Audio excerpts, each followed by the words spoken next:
All right, Internet, and all our grand fans and stuff. We are here today. We're trying to find a lost puppy. Don't know where it's at. In the guild hall, your characters see this reward posted by a fellow guild member and approved by Pincus for a grand sum of gold pieces and such there.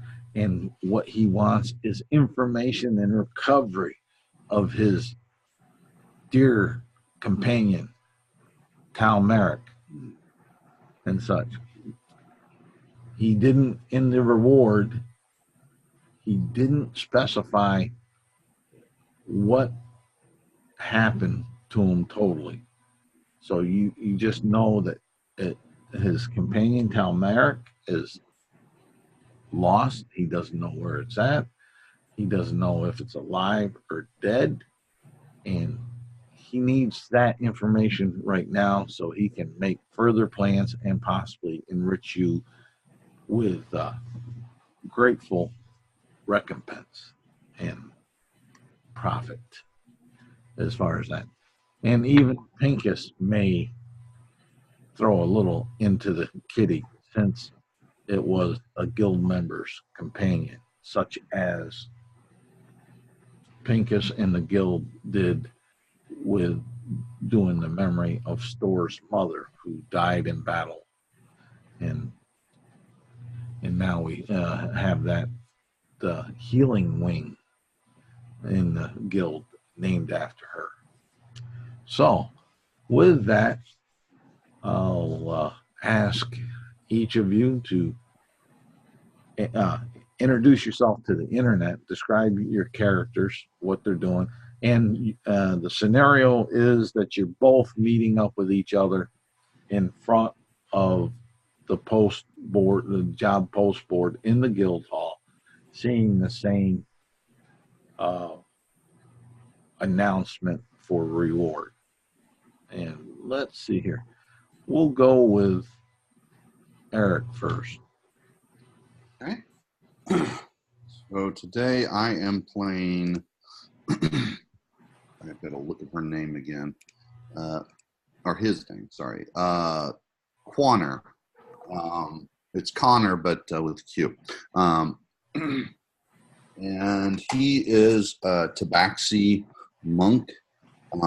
He has only recently left his, monastery for adventure and growth. He's actually brand new to the town and to the guild hall. He basically asked around and said, where do I go to offer help, and was directed towards the guild hall. And so he's just walking in for the first time and not really knowing what else to do. He's just walks up to the board and looks at the available job postings, and that's what he's doing at this moment. All right.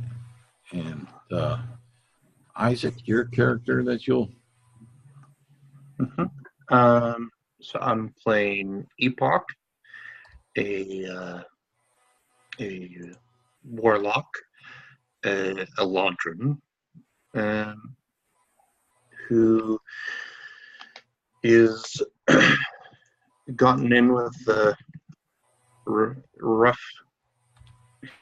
rough crowd with thieves and brigands, and is kind of looking for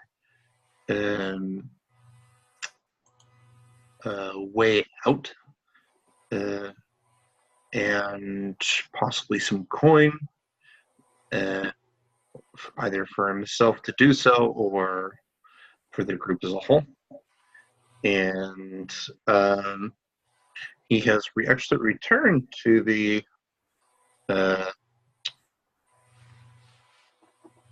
UAG after some time of being away, looking for any possible jobs, but also any possible targets just kind of keeping an eye out and an ear to the places he frequents, and kind of currently has light green skin, pink hair, and purple irises, as Alajanar want to do. Might probably is looking at the board as well, but maybe from a distance. Maybe if there's a table that's nearby, kind of keeping an eye on the room, as it were. All right. Well, you'll see Quanner there looking at it, and yourself. So I'll let you can interact with each other, and you'll see some other members in the hall is busy. The guild hall is busy. You see Wood running around with notes, heading out of the hall like he's going to take messages someplace. Sometimes he's coming back in with some goods. You'll hear Pincus in the background. In the training room, you'll hear the slash of swords upon training dummies. You'll hear groans and pains faintly from over in Store's mother's memorial healing hospital or medical bay, to say. And you'll hear some laughing and singing and telling tales of some of the more veteran ones. And you'll once in a while hear a weep of an eye as they go past the memorial wall of the fallen brethren of the UAG.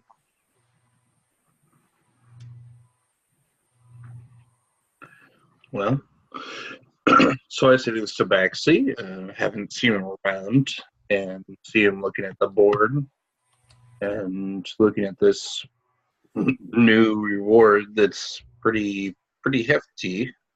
So I'll probably walk up and I'll say, hey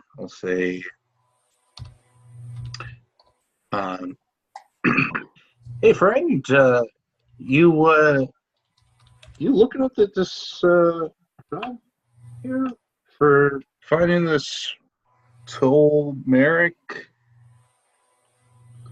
wolf? And Connor will look back and say, yes, I am new in town and looking for opportunities to improve myself and prove myself. This looks like an interesting opportunity. Who do I need to talk to take on a guild job? Oh, I believe that's Pincus, although you may want to talk with the barkeep first. He's he runs the establishment. Looking to prove yourself? Maybe you should start with something a little easier, it's you're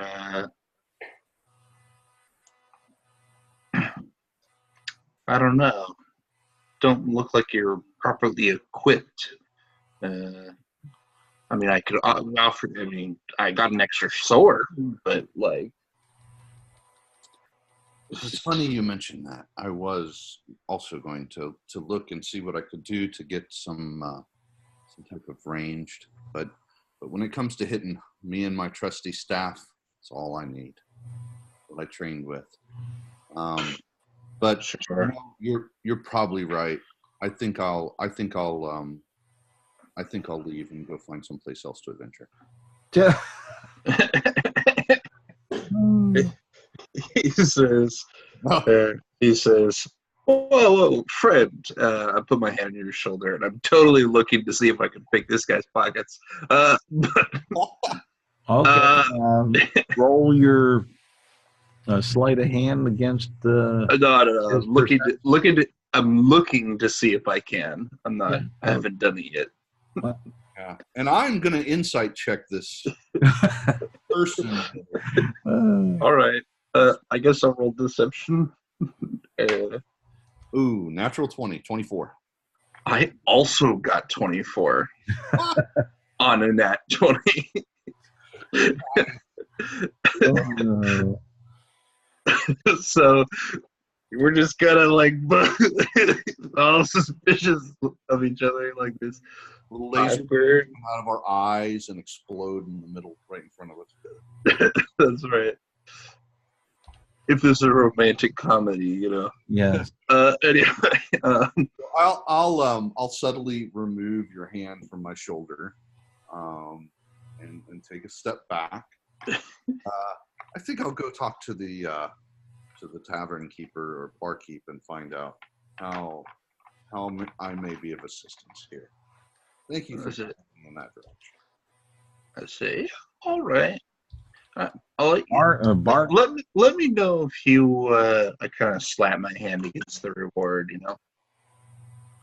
Just being vague, not really telling you anything in particular. And what does the posting say? it says exactly what you posted, that Caradoc posted.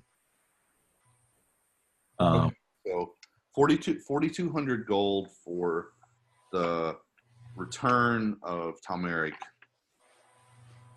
Yep. Information that leads to his return, something like that. Yep. Okay, cool. All right. So yeah, Quaner is gonna walk up to the bar. I'm probably gonna change his name, by the way. Okay.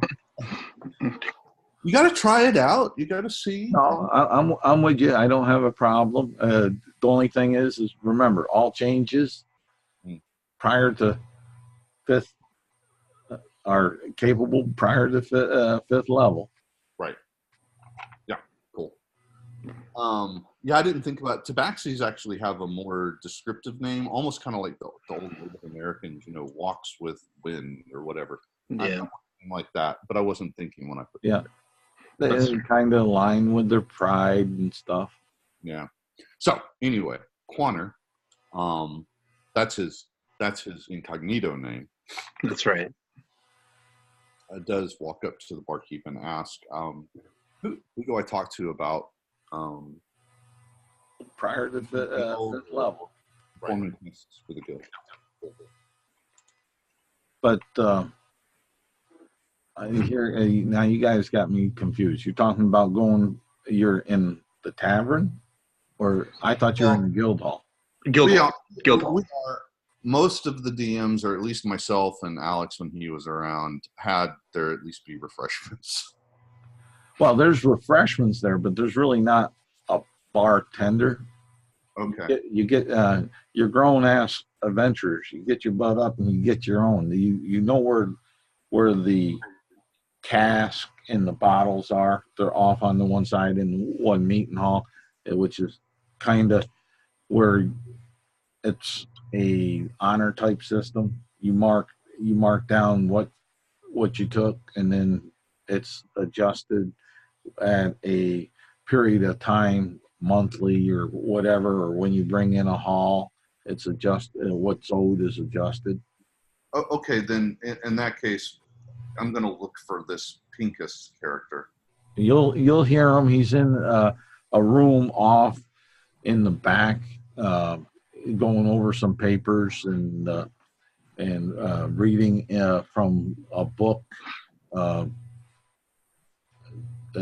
Yeah, that's what you'll notice right at the moment. He's reading from a book. You don't know what type of book, what the book is.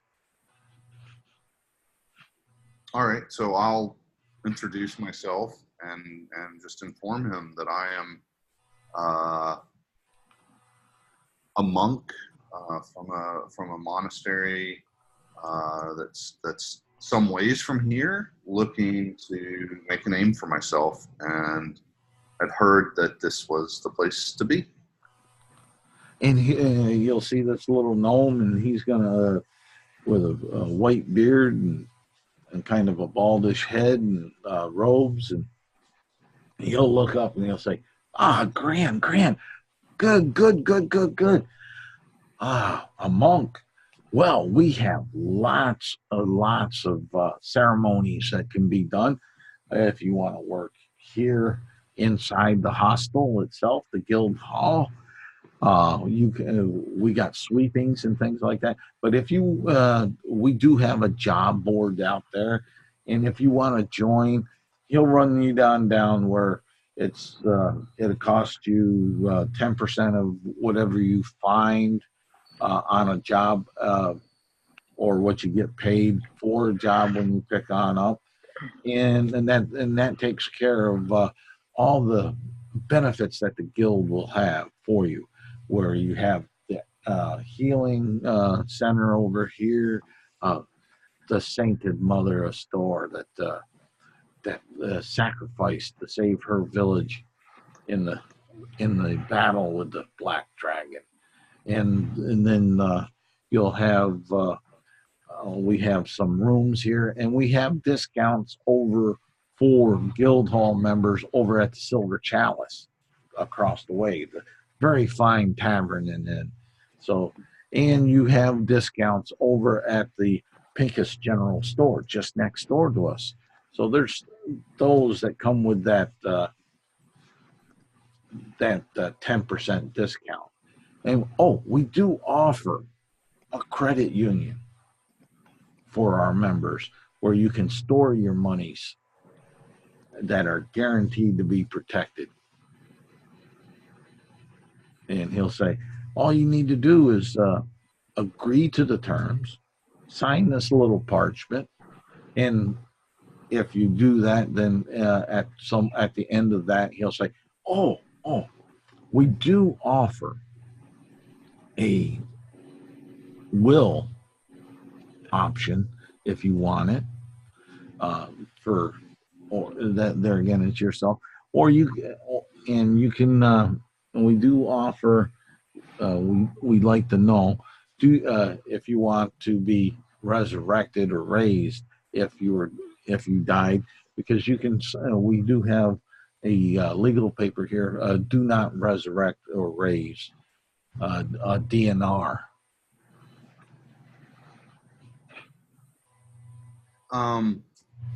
Yeah, so I'll fill out the necessary paperwork. I will not fill out a DNR. Okay. And basically join the guild. Okay. And he'll have you sign it, and he'll say anything else I can help you with. There's certain things. If you ask Riverwood, my apprentice, he out and about there, you'll see him. He's kind of a little bit taller than me, but he's a young human lad that's very adventurous and motivated. And he'll give you a tour of the hall and such. Yeah, I mean, I'll tell him about my interest in the, in Caradoc's mission. And Okay. see how I can help.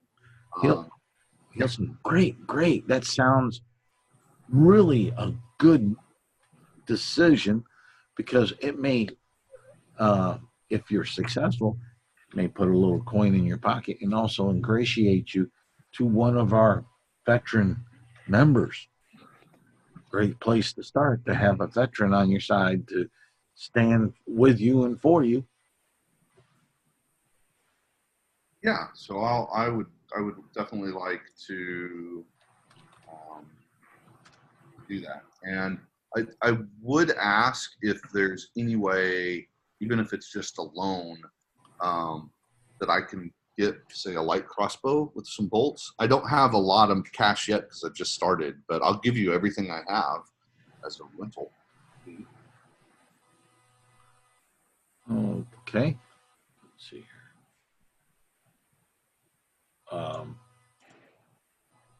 Don't mind me, I'm doing a little bit of admin here, trying to get it so if folks want to watch it. What did you say there? I want a light crossbow and like a bolt, 20 bolts or whatever. Okay. But I only have 15 gold. Well, that's no problem. You'll run into Riverwood. You'll give that request, and they'll say, we need to go to see Quartermaster Bob down in the supply room in the vault. He can help you out there. So, is it for most of this conversation? I'm assuming my character isn't there, but by the time he gets around to the crossbow situation, how long has it been? We'll say it's been about 5 minutes. Okay. Because it was about 2 or 3 minutes for Okay.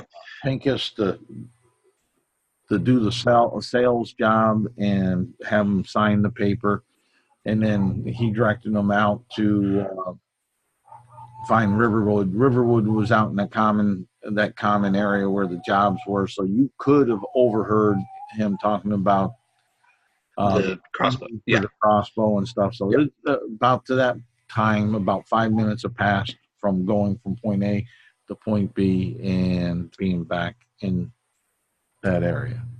Okay, so basically, you're going over to Riverwood, and Epoch just kind of pops up behind your shoulder and says, "I could pay for a crossbow." And I look at him and say, "Very well. Sounds like we're working together to see what we can do to help this guild member." Great. I hold my hand out to shake. My name's Epoch. It's probably at this point that you realize that in my other hand I have a bottle of wine. Okay. I shake it and say, "Great. Let's take care of this, and then let's see what we can do to help this guild member out." All right. I hand Riverwood 25 gold pieces and for the crossbow. I'll put in an extra one actually to make it even 100 and give him the bolts for it too. Okay.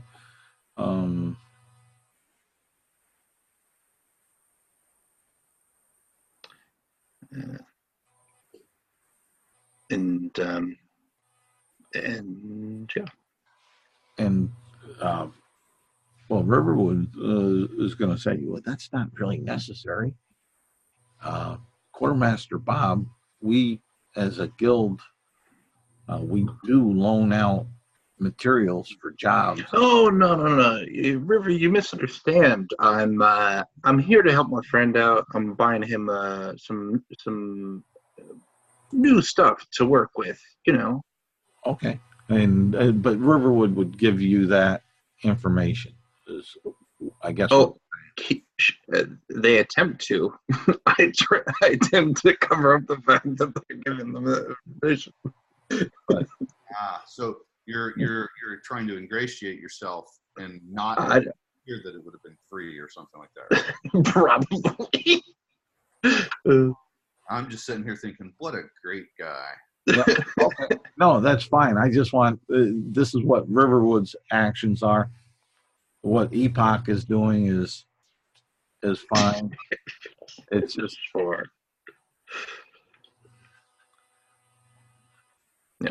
Yeah. That's odd.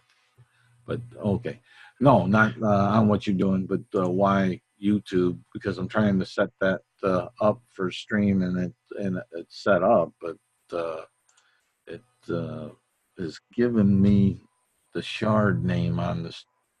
But I'll go with it. It'll show people pick it up. It's just the tile on here. On the image that you have, it has the session name.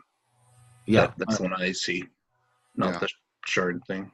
Yeah, it's just what I'm seeing here. I haven't posted it out on the UAG site yet to watch. It just. Oh, I see. You'll see when I get it here. I'm going sorry they're out in the internet land. It's just me and my anal aspect, I guess, in a way. By the way, so yeah, the light crossbow and and 20 volts there. Um, uh, and then probably Epoch sits you down, or probably takes you to the crystal, whatever it was. Silver chalice. The silver chalice, yeah. As far as that, yeah. Let's see here. Probably says something like, if we need to find information about where this Talmeric is, we need to head to the silver chalice. I mean, this is all business. People don't talk around here. They've all got their own problems to deal with. Okay. And I will follow your lead, good sir. Oh, totally. Right into the death trap. Anyway,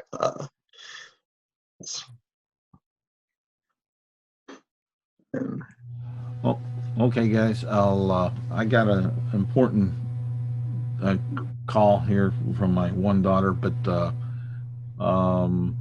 go on, and I'm just going to mute my mic and go on with your role play, and I'll jump in to guide on it when I get the chance. It shouldn't be long. Oh, okay. That was important. So, where did you say we should go? I didn't. Yeah. Epoch leads you to the silver chalice, which is the tavern. Okay. And we're there to try and get information, presumably, or get drunk. What Epoch says is get information. I So I mean, Quanner or whatever is not going to know any better, and he's gonna go with, and he's going to start asking around for information. Yes, I'm sure. Which I'm sure goes swimmingly. So I guess I'm going to look for like what do you call it? A table with people who look chatty. Mm-hmm.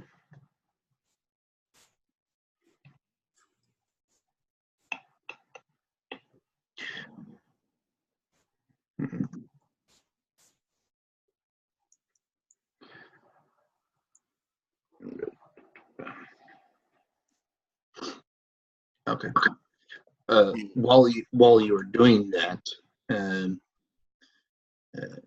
Epoch will probably buy you some drinks and buy drinks for the table or something, along with a bottle of wine he has for himself, and probably starts playing his bagpipes. Yeah. But because of course he plays goddamn bagpipes. You know what? That's funny. One of the monks I was playing around with the build for played the bagpipes too. I don't think it's this one though. I had two monks that I built, not for today. I previously built. No, he plays a flute. One of them was an Arakoa, so the fly speed thing I thought was kind of cool, and he played the bagpipes. So the best kind of. That's just the guy you are. Well, so it's interesting. Sort of call it a side note, a character choice. I haven't completely decided yet which school I'm going to go. Way of the Drunken Master, there could be an interesting RP opportunity here if that's the way I was going. Like, I've lived in a monastery my whole life, and it was not one of the monasteries that, the Trappist monks with their beer and wine. It was very ascetic, ascetic, whatever the right word there is. And so, I take a couple swigs, and I'm like, oh, I like this stuff. Ooh, it's making me feel fun. That's right. Yeah. Seems good to me. I will say, just kind of as a meta comment on that, It actually doesn't require you to be actually drunk for the drunken fist stuff. I am perfect. But, yes. But it would be hilarious if the character was actually drunk. That's exactly what I'm going for. Yeah. It would be hilarious. Alrighty, you guys are at the Silver Chalice. Yep. You go on in. You only see about 6 people, and Okay. at this time, but it's kind of early. It's 10 o'clock in the morning, and by the time you do all your palavering over there, Riverwood gives you a quick rundown of the area there, Quanner, and showing you where certain things are, and then pointing you to where the Silver Chalice is, as far as that. And let me see here. I'll find that map, and I'll actually give a nice overview right here of it. I'll put it up and share, and that way our internet folks can enjoy it right there. Let me get that up here. Yeah, but you see 6 people in there, and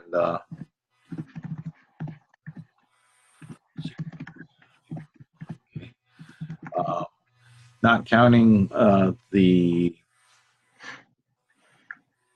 bartender or innkeeper, which is kind of a strange character.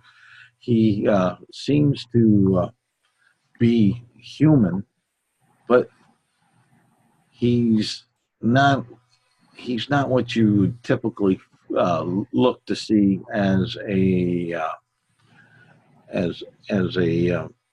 typical innkeeper, barkeeper. He seems to be kind of a frail look. He's human. He does have a scar down the one side of his cheek. If he was dipped in oil and put in a pot, you would taste more oil than you would broth from him. He's just that frail, that thin, but he moves around really gracefully as you watch him, and such. So there's that. And now you have a very buxom, tropish,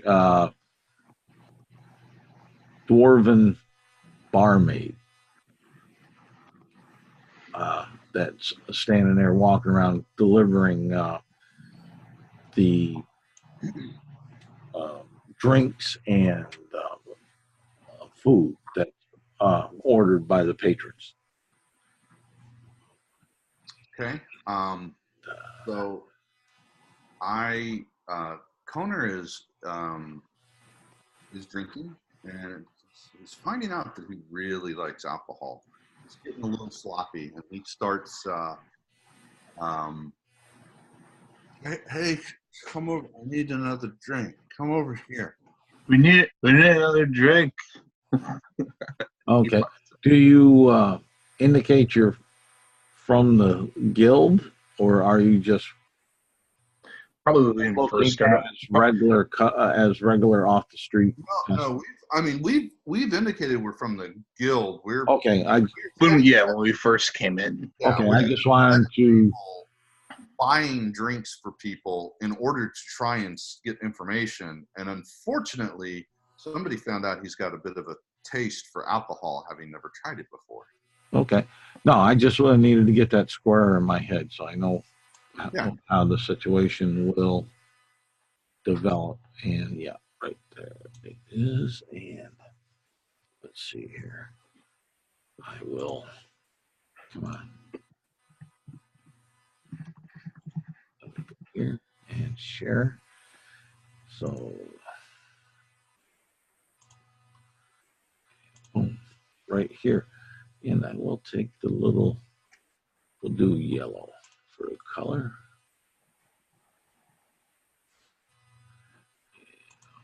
Brush size should be right here. Oh no, I'm gonna need bigger for that. And boom. Yeah, that'll work. You should see the little yellow ball right over here on Silver Street. Number 1, that's the Guild Hall. Yep. All this right on in through here. Crossing Silver Street on the corner of Silver and Regal, number 2 is the Silver Chalice right here. And this is where you're at this point in time. Alrighty. Cool. And I'll leave that on up for right now for that. And so we can keep the evidence of where the bodies may fall. Maybe make that a little bit. Is that the biggest? Yeah, that's the biggest size. Okay. Yep. All right. So you're in there. She comes on by and she's taking your orders and such. And you see that there's a bunch of it looks like little toothpicks that she's keeping off on one side on her tray. And there's like different groups of them on the tray. So she can keep track of drinks and such. Is a common knowledge of what you would surmise it might be.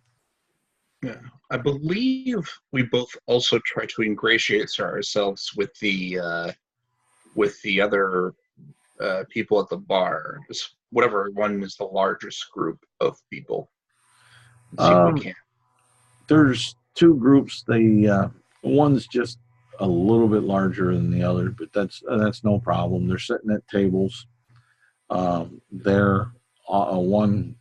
table is off in the corner of the room by the fireplace that is going there, just keeping a glow about the room with the other sconces that are keeping it. So it's somewhat shadowy in there, but not terrible. I mean, you can see what you're eating and drinking fine. You can see features fairly fine, but it's not like sunlight that would be outside of the Silver Chalice. And on the one larger group, you'll notice that there seems to be a bugbear in the group, along with a couple humans, and you'll see a halfling sitting there. And there's that's what 1, 2, 3, 4 there. Yes, and in the other table, you'll notice that there seems to be a gnome, a dragonborn, and a tiefling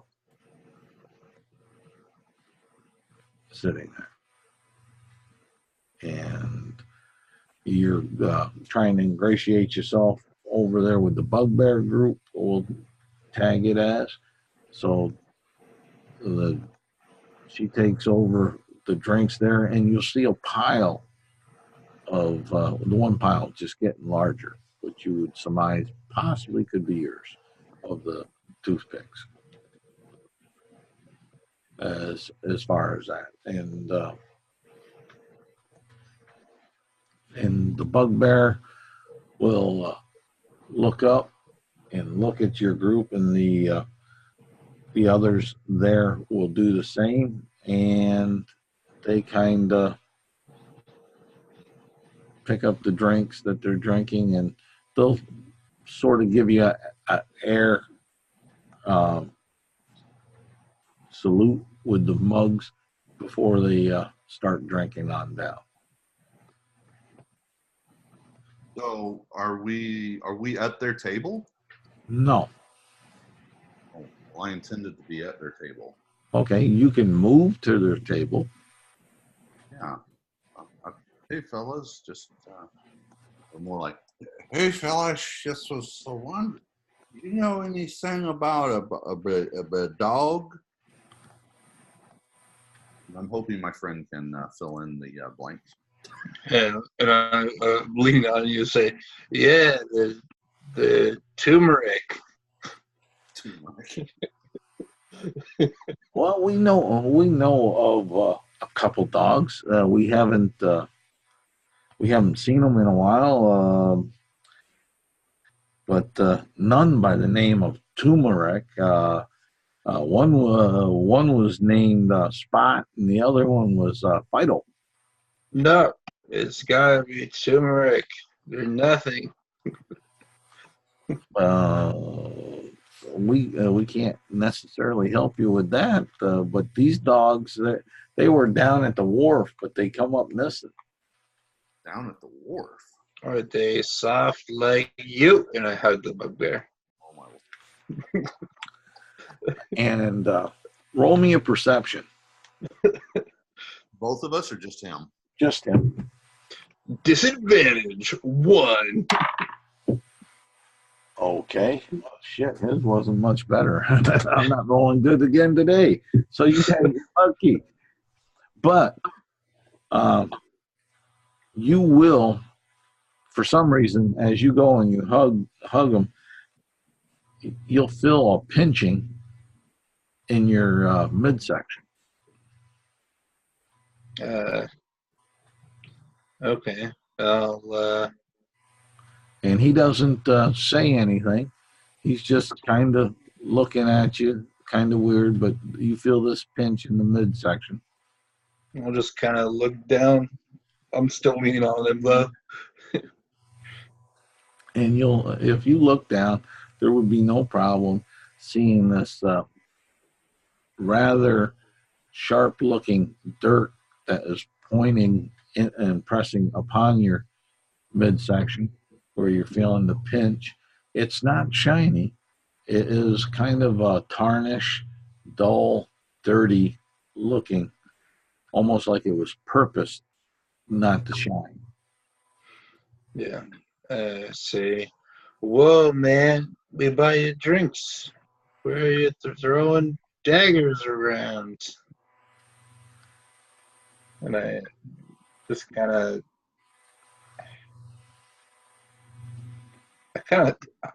try to grab the dagger from him. Okay. Let's see here. We'll do opposed strength checks. All right. 5. If I wasn't drunk, it'd be crit 20.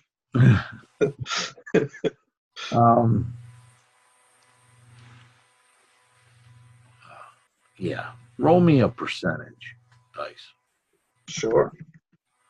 That's how I'll treat that one. 81. 81? Okay. You grab for it and you miss it terribly.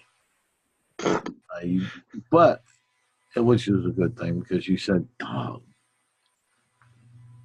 Could have cut your hand. Yeah, maybe. So let's see. Yeah. Okay. Yep. So miss it, and I stumble for a moment, and I turn back to corner, and I say, "These guys are mean. They don't know how to drink." Not Hobbit, but the halfling will say, "Pull up a chair before you fall."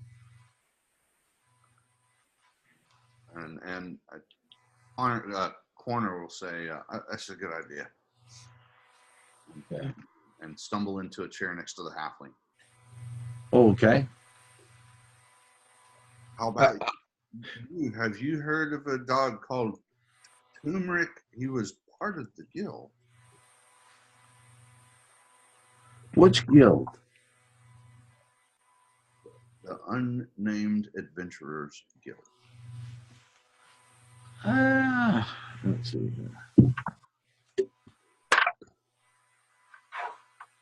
We kind of heard about this not a dog, but he was. Oh man, I could ride him. No, they usually chase us down more like almost like a warg, but a big old wolf, hefty. Used to follow this hairy guy around that was from the guild. The unnamed. That's him. He's gone missing. We've been hired to find him. We're doing a great job. All right. Well, hired to find them. How much are they paying? Oh gosh, and he starts like doing his fingers, but it's just like everything's doubled in his vision. So he's holding up like 8 fingers. 8 fingers of what? This much. 8 fingers of what? They're going to give you fingers for it. And at that, he just starts laughing his ass off and falls out of the chair. Oh, okay. Yeah, in kind of a similar circumstance, he said pull up a chair, but what Epoch has done is grab the chair like a stool and is just dragging it around with him. He doesn't stand. He doesn't sit down. All right. It's grab the chair. Obtained. Charles, you didn't know you were going to get the afternoon comedy hour, did you? That's fine. I don't mind that at all because, this is a game. It's supposed to be fun. And we have a great opportunity to have fun. So That's right. That's right. All right. The human that was sitting there is going to kind of look at Epoch and roll his eyes, almost like you would with an eye face palm. As you're kind of stumbling around with the chair, helping stabilize, the tiefling that's sitting at the other table is saying, "Hey, watch it there, buddy! You almost slammed my tail." I look. Does the tiefling have a tail? Yes. I grab it. And by grab it, I mean I attempt to grab it. Okay. Roll the go ahead and hit. Yeah. Out of the kill. My attack roll with my strength and proficiency. So that's just straight 2. Oh. So you kind of. Give me a second here. There we go. 9. Okay, you kind of miss. He seems to be wagging it, being mindful because he's heard you dragging this chair and worried about it. He's trying to get it out of the way, and you just swoop on by with your hand. And he looks at you, and he'll say, "What are you doing there? I'm grabbing your tail. Why? Make sure it's real." It's real. You want to see if it's real? Stand right there. I stand wobbly. Okay. And he'll go ahead and he'll swing it at you. Oh, yeah, that ought to hit. Whack. And you'll get smacked like on the shoulder with it, hard enough where you don't take damage, but you know that you were hit with something, so you could tell that it is real. Okay. Yeah. All right. I kind of sit down at this point. Like all the world's secrets have just been revealed to me. Okay. Where are you sitting? In a chair. Okay. Not kind of in between the table with the bugbear and the tiefling. Okay. That's what I was getting at, is the placement there, but yeah, that's fine. So at this point, Connor has kind of recovered and stumbled back into his chair and is again, trying to get the halfling to tell him more about the what he knows. And the halfling will say, he'll look up at the bugbear and his other friends at the table, and he'll say, well, how much is he paying for this? I see you got 8 fingers up, or digits, or whatever you call those things. But 8 what? Is it 8 adamantium pieces? Is it 8 gold pieces or platinum? Oh, wow. Or is it 8 bronze pieces or copper? All right, hold on. I'm going to roll a percentile dice to see. Okay. Okay. Where's my other? Oh, that's 12. There you go. He's going to look and he's going to say, it's gold. Oh, that's a lucrative job. Yes, yes.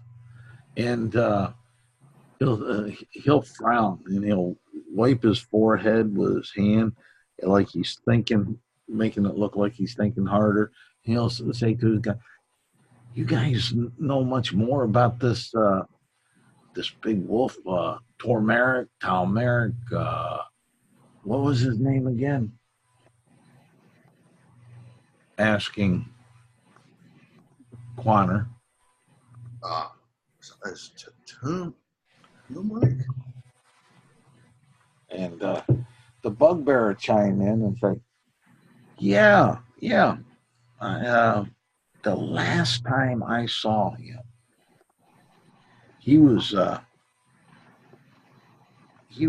in the little town to the outside of the this around here, but outside of the north gate, out by the woods, which he'll be giving you directions right up to about here. It looked like he was smelling something, like he was tracking. Sounds like that's where we need to go. Thank you, gentlemen. And slap him on the back and fall back out of the chair laughing. Okay.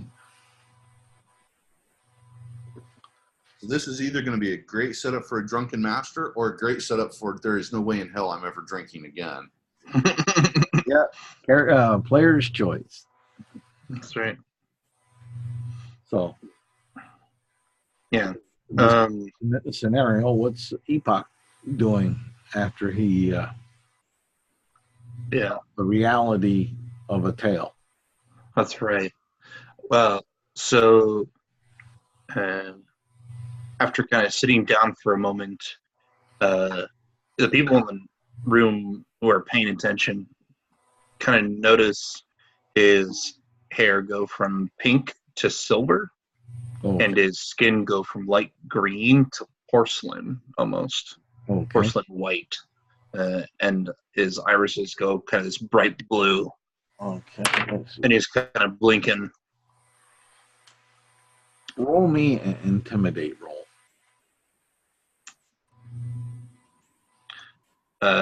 Disadvantage or normal? Normal. 24. Okay. They seem to edge their chairs back, and you'll hear. Give me a perception check on how much you'll hear, because you're going to hear something. Oh, I dare you not. That with the perception with disadvantage. 3. 3. Okay. With that, you'll think that you heard he's possessed. The Dark Queen, maybe, or Is it the hag that we heard from up north? Oh my goodness. And you'll hear them move their chairs, scuff their chairs back more towards the wall in the corner. All right. I kind of holding this mug of alcohol. Character looks down, looks at it, and goes, "Oh my gosh, how much did I make me drink again?" Roll me a Constitution check,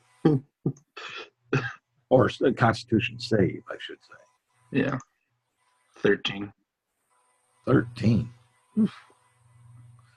And that's not too bad, because it wasn't a special drink. It was a standard ale.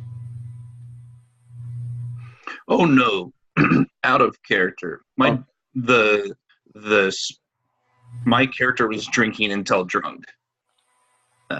Okay, but yeah. So they are still currently drunk. Yeah.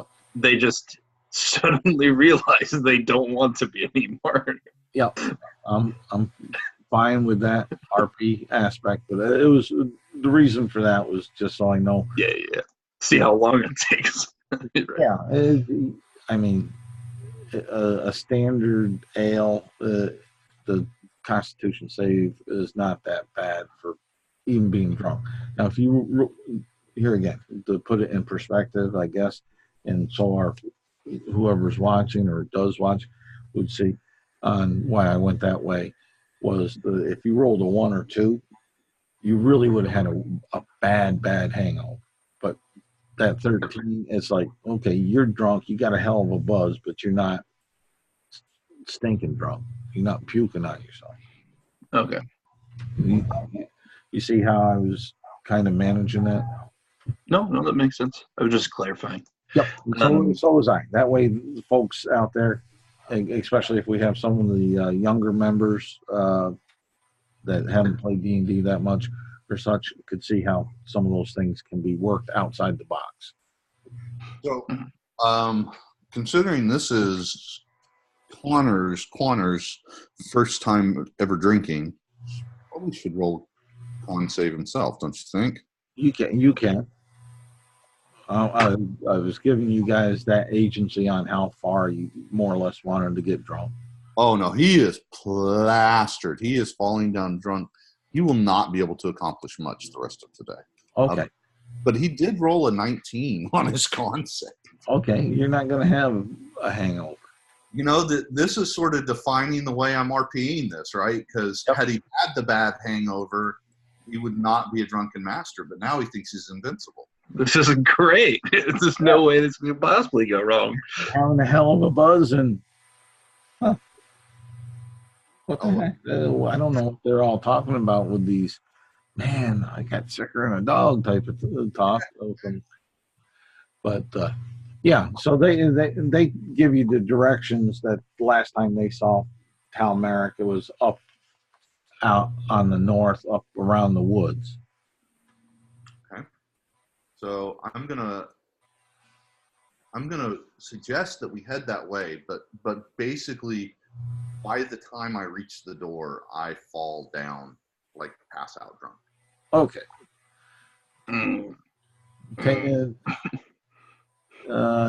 My character does their best to try to lead you to a room. Yeah, okay. You go out the door. The door of the Silver Chalice, right? Yep. If there's not a room in the Silver Chalice, then I do my best to get him to an actual room. There is a room there, or there's a common room over in a couple common rooms over in the guild hall. But yeah, as you go out and you fall there, take 1 point of bludgeoning damage as you come and you fall and you hit the cobblestones. Me or Quanner.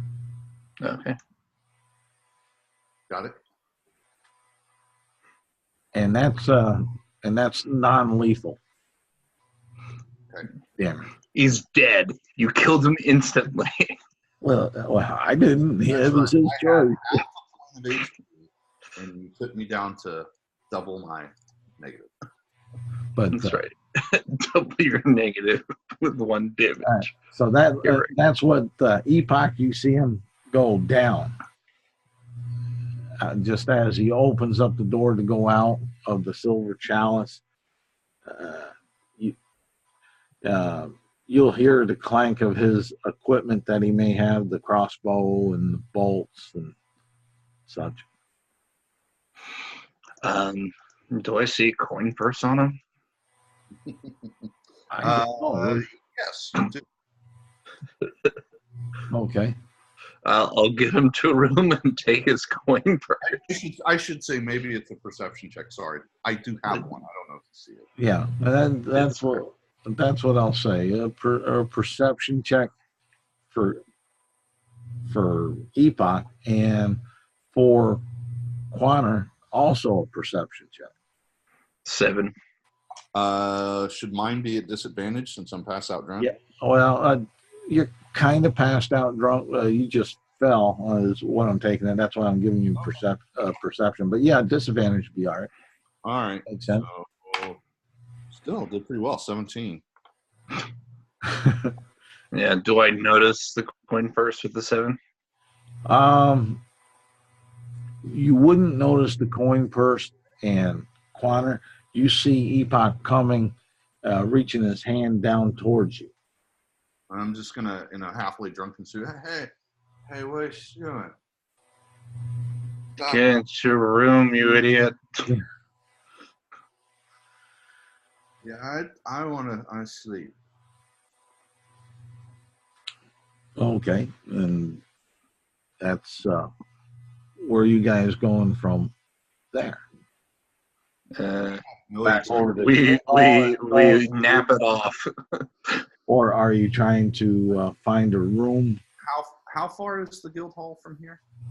Across the street. just across the street? You're right here where the.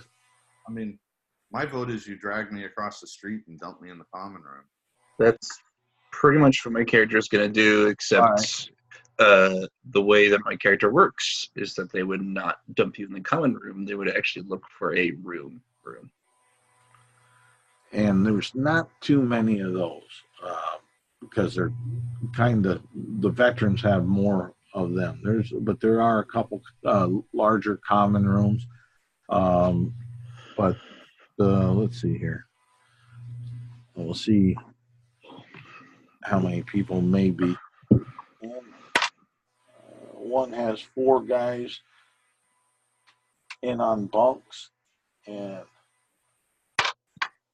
the other one has 3. So they're somewhat half full. Where is there a normal room with nobody else in it? Who you asking? Yeah, Or just state the first person. the first person. Literally closest to the door. Oh, to which door? The door that I enter through to get to you did go from the Silver Chalice across the street over to my character was thinking, oh, there's rooms over here. Because the first person that you'll run into there is, we'll say, Quartermaster Bob, and he'll say, "There's a couple common rooms upstairs on the second floor of the guild hall, and this is a big Goliath that you're talking to, Quartermaster Bob, and he'll say, over at the Silver Chalice, they have rooms that they go ahead and rent on out. God damn it. I walked back across the street with the corner hanging off of me. Okay. And you know the store immediately south of the Silver Chalice? I totally go into that one first. Okay. Where, 22? Yeah, it looks like. All right. Let me open. Where did I put that key? It's like The noble's house. No, it's not Darn. that. I'm guaranteed it's not that. But I'm ready. there's a couple areas I know real well, and there's a couple that, because the Yep. members picking on up and doing things that I want to make sure I tell you the right deal. Let's see here.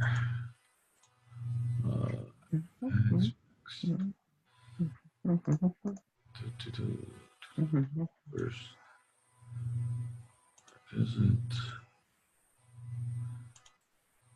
Key. Yeah, right here. This one. Should. That's 18.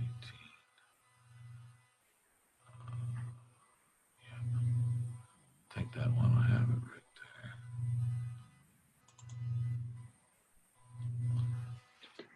there. Let's see here.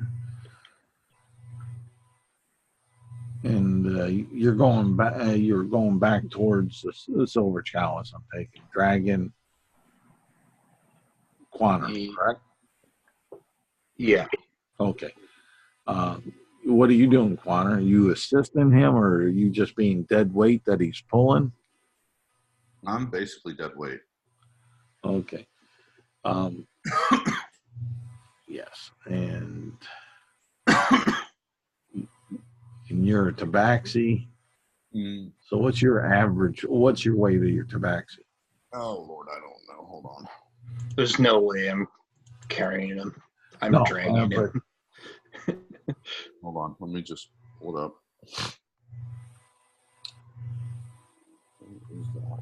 Okay. Braces.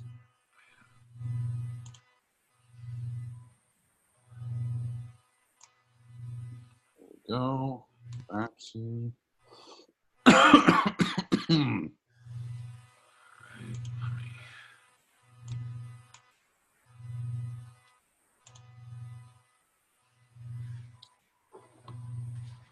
It just says I'm medium. I don't see a weight. Usually you have to kind of decide. Yeah, they usually give racial for the males and whatnot under the race, but whatever you want. That's what I was looking for. Let's say he's 150 pounds. Okay, no problem. What's your strength, Epoch? 10. 10. All right. Dead weight 10. You're having a hard time dragging them. So your speed of going there around is about not half, but quarter. Oh, I was thinking 5 feet per round.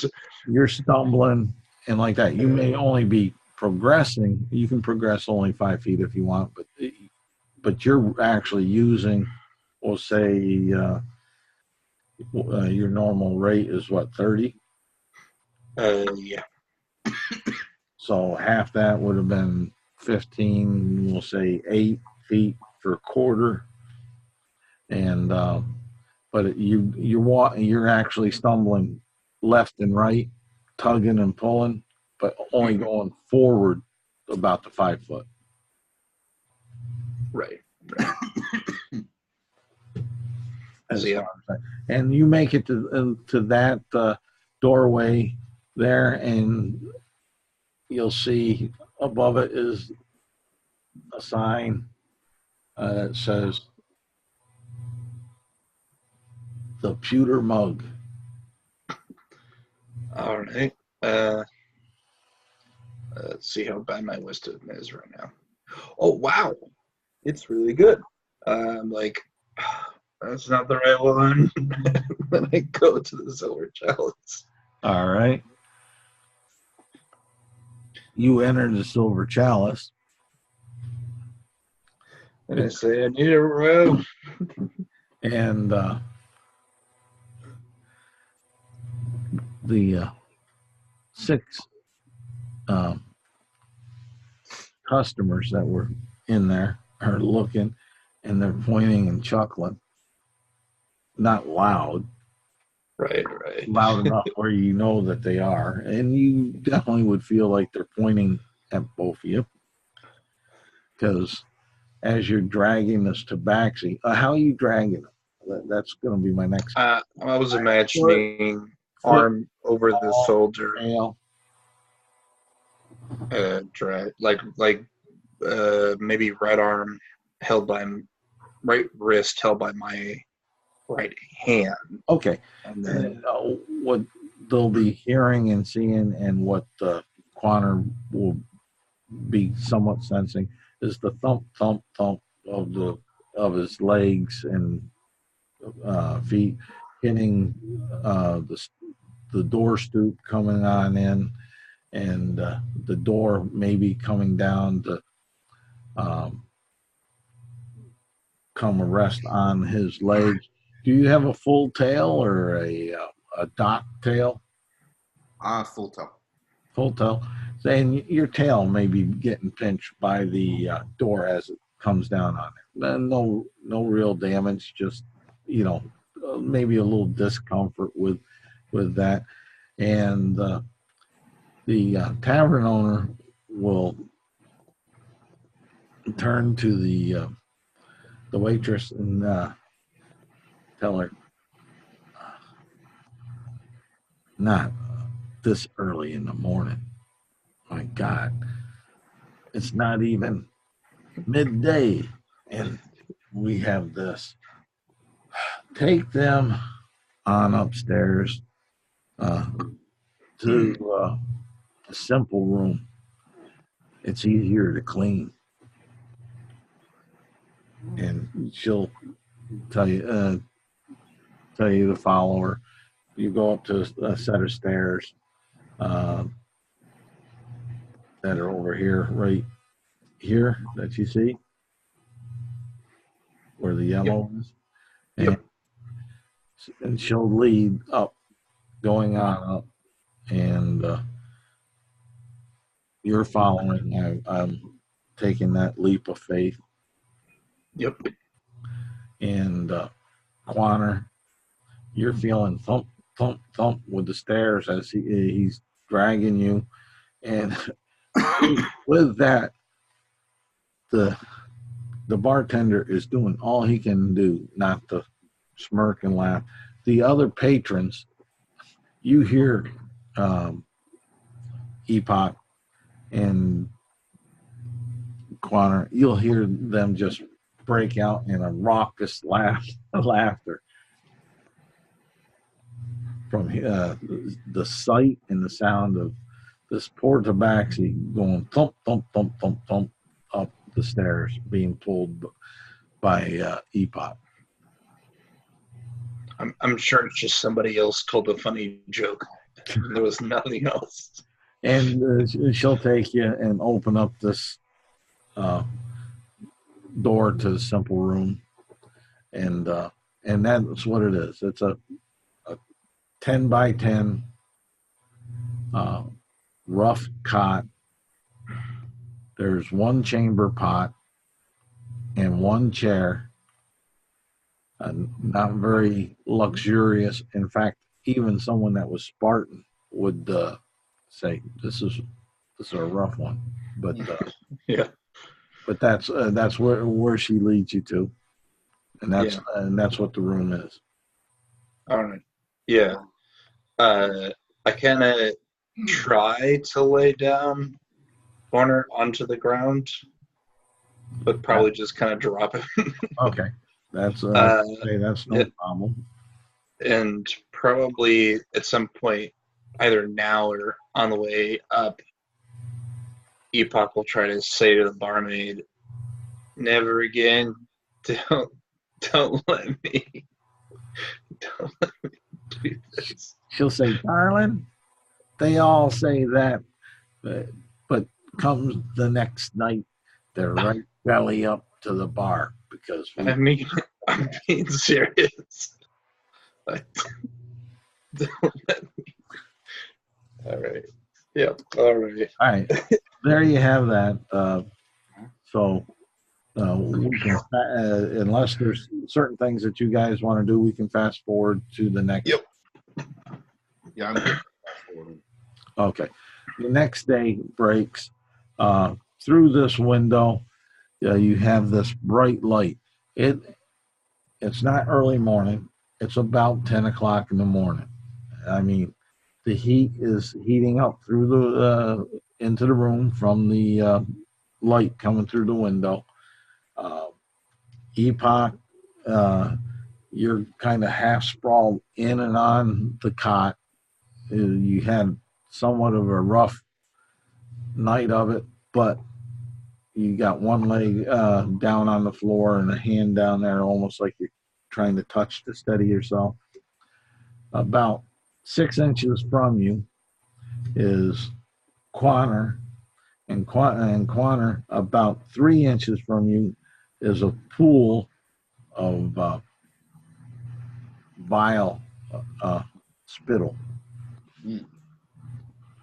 And a hairball in the Oh, nice. So I kind of wipe the crust off of my mouth and out of my eyes. What happened?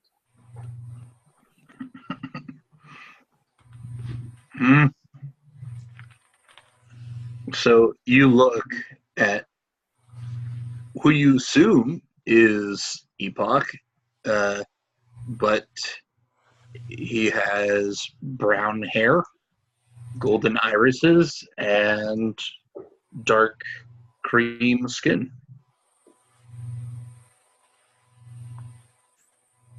And he says, "We were out for a while, I think." Do you look radically different than you did when I first met you? Yeah. Same height, same gender, same elf shape, but my skin is no longer light green, it's dark. My hair is no longer pink, it's brown, and my eyes are gold rather than purple. Like, it's very different. So all the same facial structures and Yeah. Okay. All right. I'll kind of rub my eyes a little bit. What happened to you? Oh, this is natural.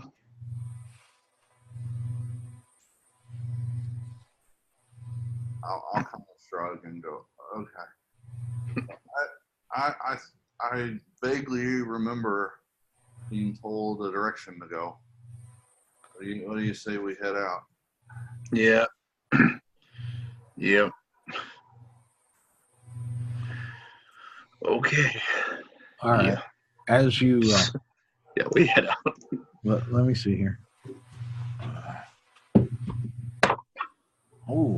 As you come down the stairs, there's 17 patrons downstairs.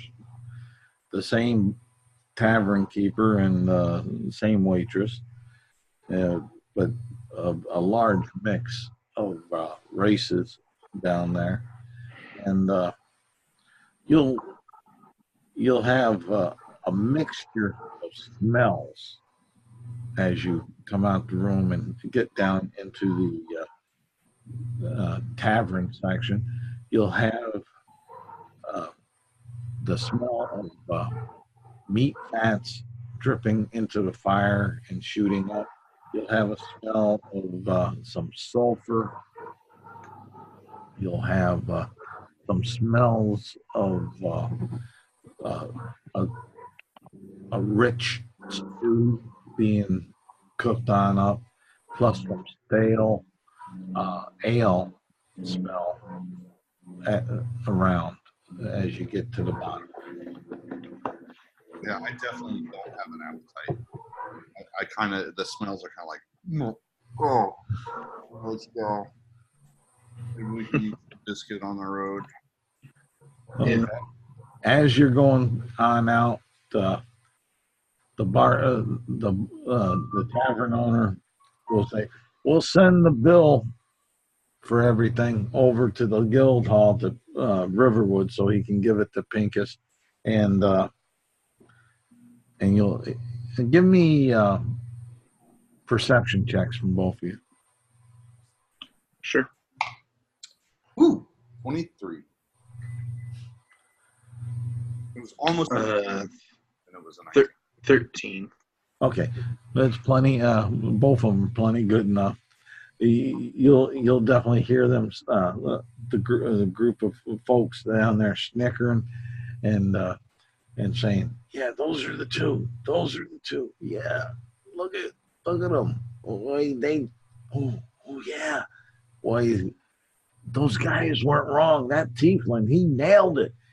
They were soused. I haven't seen anything like that since the Festival of the Moons. Oh my goodness! Look at them. They look like they rode the river and fell into the sink. Yeah.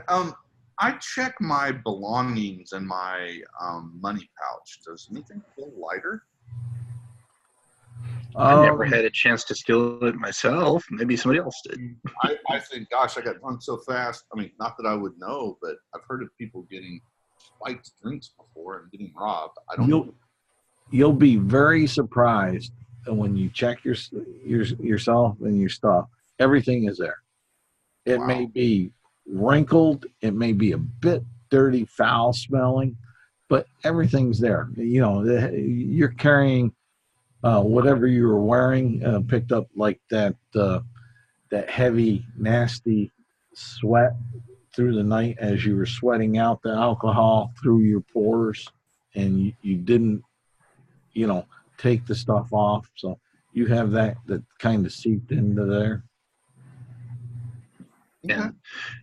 I will ask, I say, what's the damages? Like, Well, he'll say, we add up all the drinks that you drunk, and like that. It's fairly steep as far as that.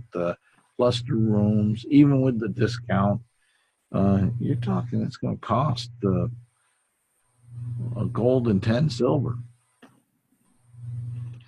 Oh, thank goodness.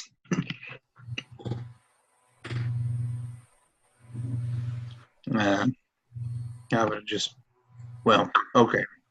Yeah, I'll pay whoever at the guild hall. Okay. And then I leave. Thanks. All right. So you guys go and head on up through to the north gate where there's a couple ways, but the bugbear would have told you the easiest way from where the silver chalice is go up by the temple, the square of the gods, and then find Oxcart Road, and then just go straight out Twilight Road. You can't miss it.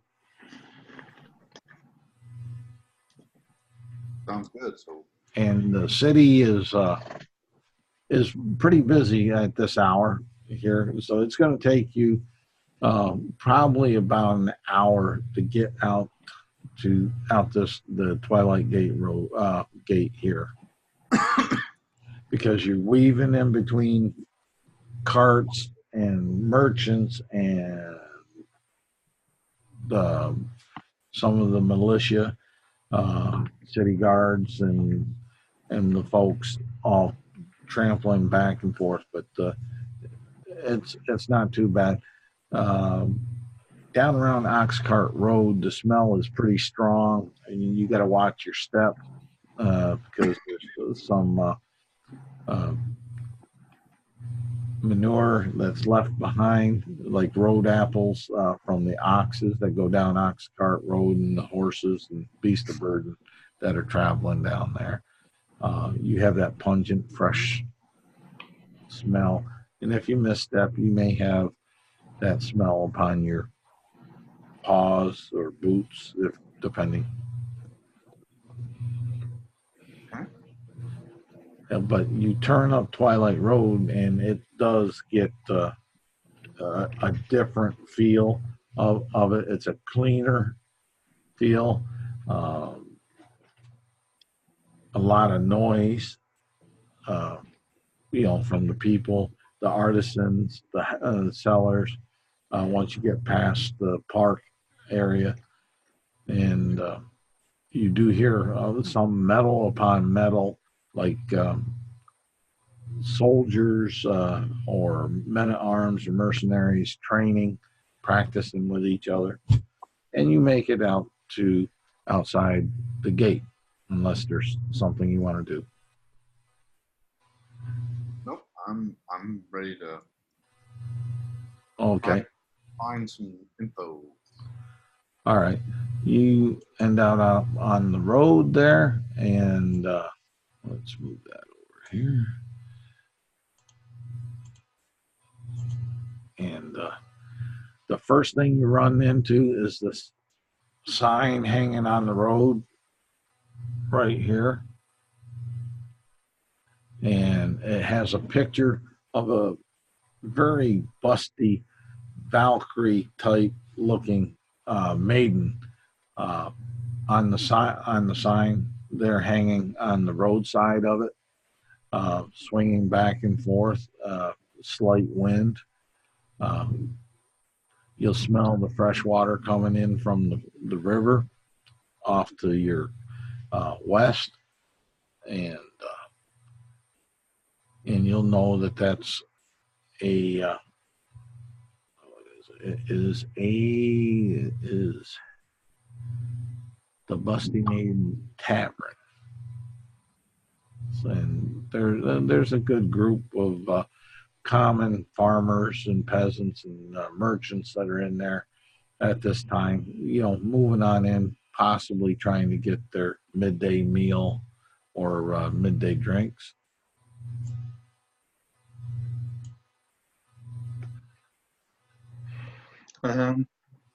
So as we're traveling out and kind of going by this place, I say, so you heard that the wolf was in the forests to the north? Yes. Okay. I don't have a great sense of direction, but I think there are some forests to the north, if I remember correctly. Well, you can see them right from the road, on the turn of the road, right up here. Fair enough. How do you won't be hard to find. You have any plans on getting more specific information, in the sense of, like, do we start sweeping the place, or? Well, they said he was. They saw him tracking near a town in that direction, so I thought we would go to that town. All right. Yeah. That seems fair. Let's head up that direction then. Okay. And you'll see the road as it turns and goes to the east. And to the north of you, right up here, is the forest that you're seeing. And you see almost, you'd be able to see from here where there's more of a hamlet town, like grouping of buildings or number. I actually say to Corner, say, as we're traveling, kind of heading up that direction, I say, I do have the ability to, I know the language of beasts. I can speak to them and perform for them. Perhaps they would take interest. Perhaps we could ask them about this wolf, at least once we get near to that location. Certainly sounds like a plan. Yeah. All right, so you're going up to the woods instead of to the town. Well, we're going to the town and then searching the woods around that town. Yes. Yeah, which is all this right up here. That's why I was asking, are you going up in this right here? Looks like it, yeah. Or Sounds are you like it. going up into the town and then over? Because you got all this up in. I think we're going to be like north of the town at first. Okay, so you're gonna. So are you gonna go down to here where 89 is shown, or are you going up into the woods up prior? Oh, I see what you're saying. Probably go to the town first, like 89, and then go north. All right. As you're going, Sorry, I say that, but my character's sense of direction is terrible, so maybe Corner is deciding this actually. Well, I mean, that was what I envisioned. I think we're Okay. okay. As you come and you get right over here, from this wooden building, that's made out of mortar and lumber.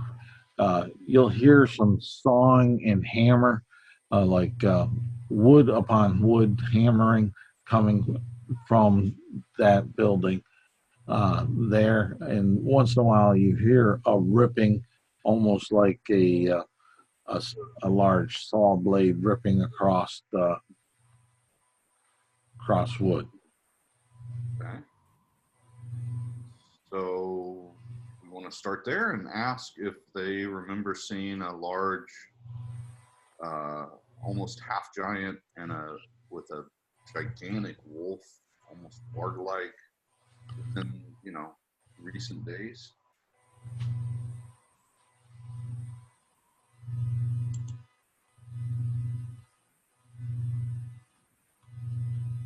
I'm asking Isaac. Oh, yeah, I think we should ask them. Okay. So I go in and what's happening? What's making that noise? You'll see that there's a young lad that's pounding a wooden hammer on a wooden stake through some very finely drawn pieces of wood, combining them together there. And you'll see an older human male that seems to be working us all back and forth, very consciously intently paying attention to where he's working the saw across the wood. Okay. I turn to the kid and I say, "Hey, friend, do you have a moment?" How can we help you? How can we help you? I'll take care of this, master. He'll come to talk to you and stop hammering, lay his wooden mallet down. I say, two things. First thing, we're looking for a large wolf. I kind of use my hand to give a sense of like horse-sized, right? I mentioned he was traveling with a giant of a fellow from the Unnamed Adventurers Guild. Did anything happen recently? Do you remember those people coming through? Well, let's see here. Yeah, I've seen that. I've seen the two that you're looking for. They were here a month ago. They're spending some time, I think with in the woods with some of the druids. Yeah. Sounds like druids. Do you know where those druids are? Say what? This is me actually asked that because I didn't hear it clearly. I was saying, we ask if he knows where those druids are in case we want to ask them what happened. Well, I'm looking for it. They're not too far from this village though, or this hamlet that's there. Just got the key that I opened on up did not go all the way down into that. It was a earlier key of the map, so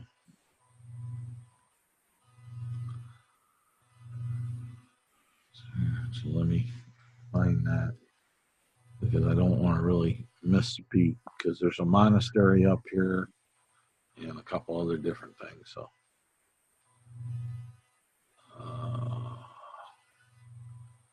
let's see here.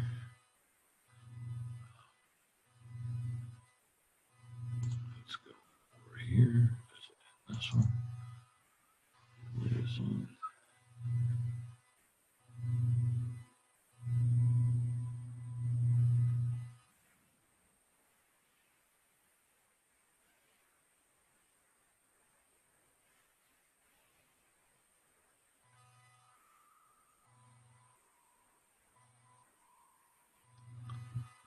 I'm looking for my 2019 key.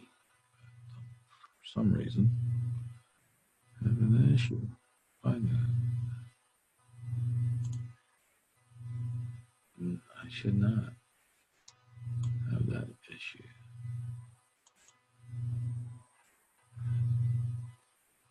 Right.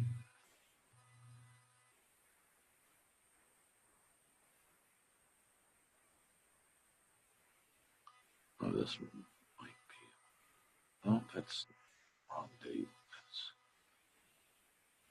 I'm tired of that. I'm going to solve this one way or the other. Let's see here.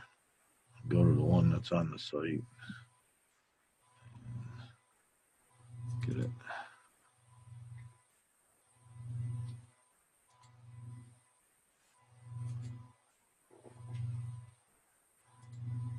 But he'll go ahead, and I'm not going to drag this down. I'll find it, and he'll say, yeah.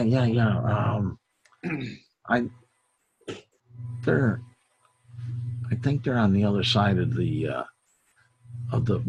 pond there, over by the that one monk's monastery. To the east. All right. The other question I have here is this you guys work with the lumber directly, or are you just carpenters? Apologies, just carpenters is not the right word, but you understand my point. Well, we work with the lumber directly, as far as that. Look at my master and his skilled hands working directly on that fine joint that we're going to need for this project for our customer. And my mallet work is, above all, making sure we have solid pinning so it doesn't move or shake. We have a grand table that we're building for this couple. Yeah, I can see that. That's why I was interested in what you were doing. I'll tell you what. When we're done with this job, we'll see. I'll see if I can't come back by here and see if I can order something nice. But thank you for your time. What are you looking for in something nice? We do all kinds of great. I'm thinking like a wooden chest where I need some place to store my clothes. Yes, clothes. And not anything else. All right. He'll say, we have a couple that weren't picked up by customers, and it's been quite a while. I can show them to you. If I wasn't so busy with this other job, I would definitely love to look at them. But my friend here and I are looking to kind of prove our mettle. first. Good luck, though. Okay, and he'll bid you a good day and travel, and may your travels be protected by Uller. He's a great hunter, and you guys seem to be hunters. Yes. You too? Okay, and he'll go back to his task that the master put forward. All right.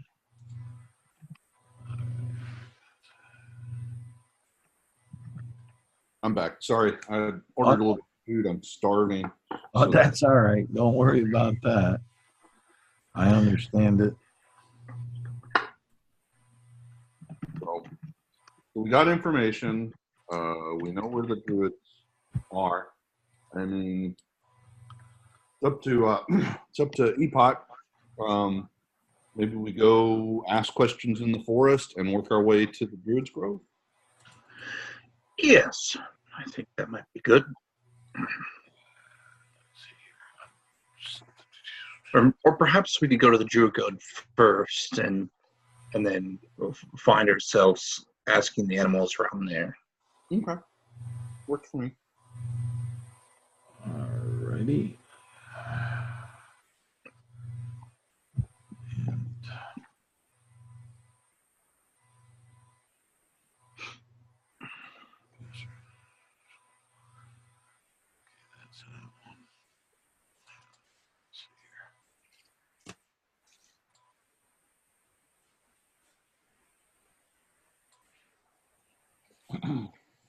And okay, so you're going to travel the road down through here. You see these different buildings on through here, the woods here. You going to check any of these out as you're going, or are you going to take off the road and go up here and go around? I think we're going around. You're going around the town? Mm-hmm. All right. So you'll come on up here. Give me a perception check.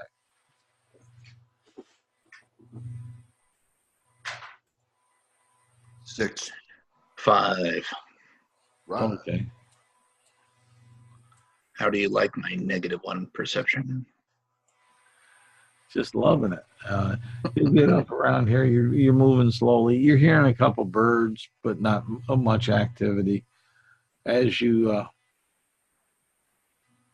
come around this point, which way are you going?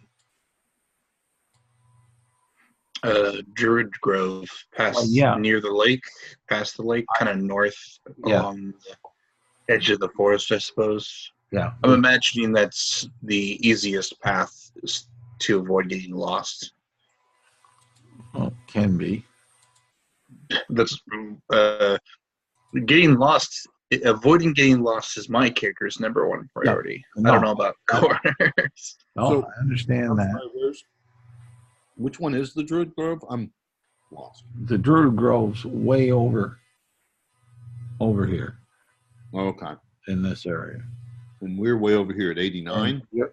No, right over here. You've traveled up around. You got 83 over here, and you're at this tip. That's why I was wondering which way you're seeing the pond now.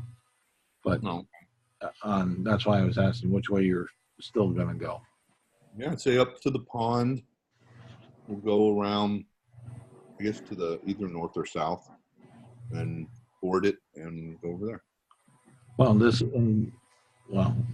why I'm wondering: are you going to go beeline from this point to the pond, or are you going to go up around the woods and these other buildings and such? Beeline. Okay. Or is that not what you said, Epic? No. Your character's leading the way. Okay, well then that's what we're doing. Beeline. Pew. Okay. You'll come to over here. It's getting about 1, 2 o'clock in the afternoon, getting over here. And let's see, are you going to hear anything from those buildings. 289. Don't hear the poison dart that kills you.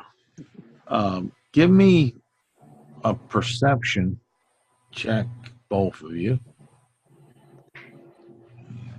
14. 8. Okay. The 14 epoch, you'll smell these wonderful smells coming from over here. No, I read the wrong one. There, that was 289. That's in town. No, what you'll from here is what you'll get is you'll hear what sounds to be some folks hollering, and you'll hear some metal upon metal, and metal upon what you would surmise possibly is stone. Yeah, okay. And also, There's no reason to ford the river as far as I'm aware. and right over here you'll hear you'll see this big house building area, gated walled compound. And no, you don't have to ford there because you're coming down this way. No. What I mean is, Epoch recommends we could travel the northern path rather than fording. Okay, sure. That's fine. I'm going to, if we're going to the north, though, I'm going to stealth. I don't know these people. I don't know nothing around here. So. Okay, you right around here on the shoreline, you can see small trees that are kind of groomed, but you go through them, and it's open shoreline that you can scoot across and use the trees as cover to help you stealth. So if you're going to stealth that way, you can go ahead and make a stealth check, and we'll use the one stealth check advantage. Okay. Let me just check my 18. Yeah. As soon as Coroner starts doing that, my character immediately starts stealthing. Okay. As well. And I got 24. Okay, no problem. It wasn't going to be a big tough one, but as you're coming up around here, you'll definitely right here in this area, you see this large fortified tower, and you smell smoke coming up from it, and you definitely hear hammering on metal and such coming from that area. But you can still your stealths were good enough that that tower, you don't think anybody has seen you. And you get over here, and we'll say it's about 3 o'clock over in this area, and you'll notice the Druid Grove, backed open area that's, you could tell, being, that's kind of what the tales that you've heard of Druid Groves to be similar like.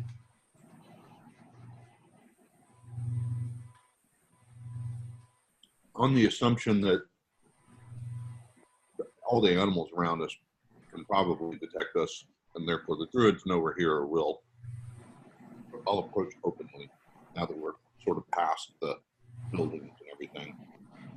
Epoch will continue to stealth. And I'll say, "Hello, brothers of the Earthen Brotherhood. May we parley?" And they'll turn to you, and you broke the silence, the balance. But yes, come on. We were enjoying the the afternoon sun upon the leaves, and watching as it dances with the dust and the haze.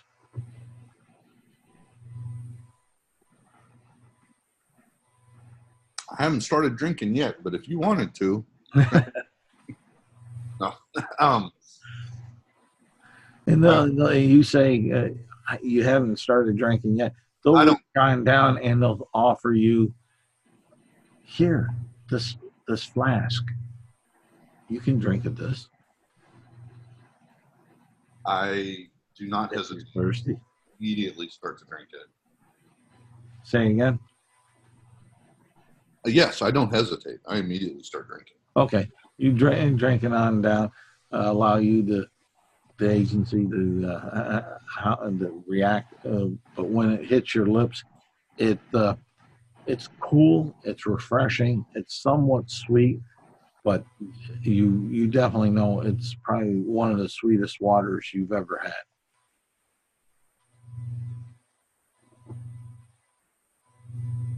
Just water. It's not. It's not alcoholic. No, it's just a very sweet water. I'll wipe my lips. Oh, that's refreshing. We're actually here from the Unnamed Adventurers Guild. We heard that members of our group helped you. Were here recently, and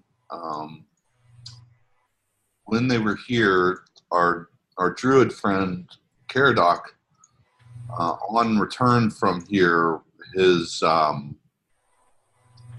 direwolf was taken by something. We don't, or it's missing. We don't know what happened. We're trying to find out. We're trying to help find this wolf.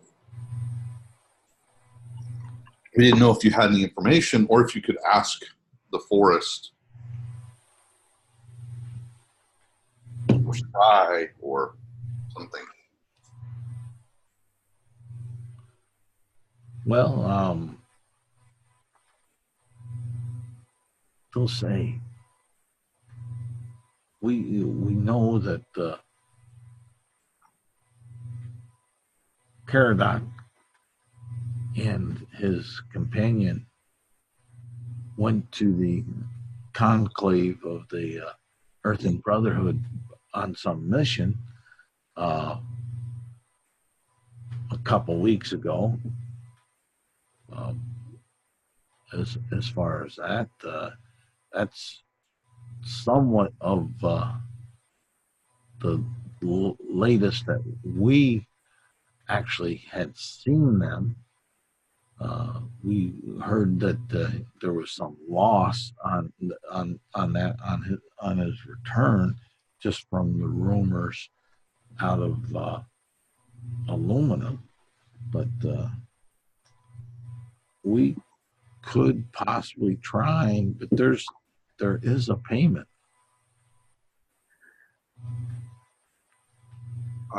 Even to assist one of your brothers? Yeah, even to assist. There's a payment for all things. Well, I don't have much money. Well, all payments aren't money.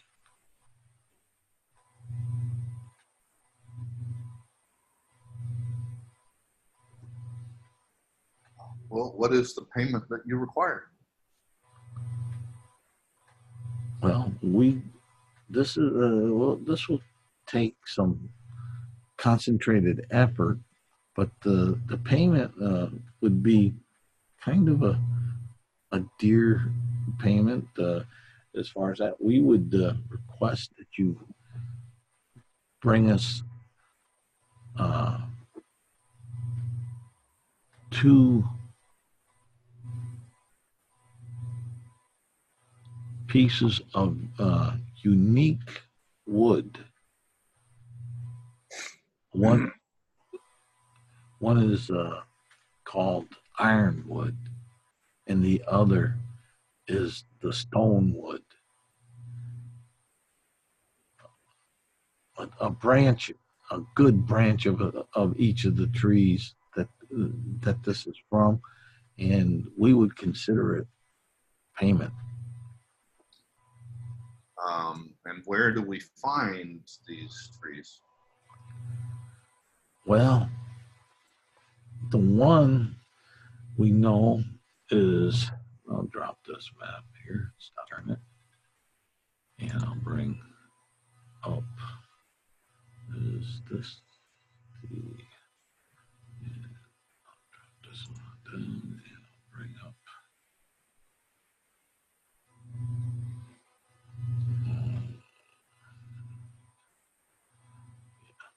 I'll open this one, and I'm bringing up, and it'll be more of a wider world map view.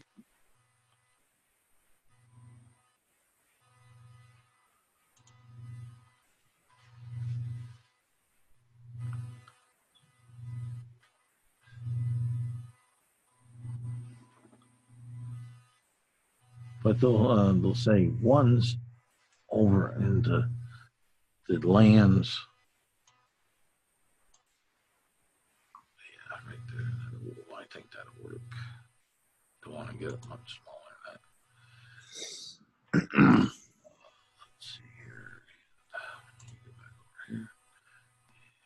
Share that. Share. One or the tree and the branch from the rock tree is over into the far deserts to the east. Over there, there's been tales of that mighty wood, and the ironwood is up over on the other side of the Earthen Brotherhood. Some days and what it's called, and then you find it, some of it in the Vale of the Shadow Wood to the east of the Brotherhood. Right, I should have done that. Forgot I had to. Where right over here, the Shadow Wood there, and then let's see here. I'll move this over back over here to where over here. That I'll have to change the color on that. And size, I think. Oh. But over here, where you see the red dot in this desert area, you guys see that all right? Yeah. Okay. And then. Oh, sorry. I forgot I was muted. Oh, okay. And then over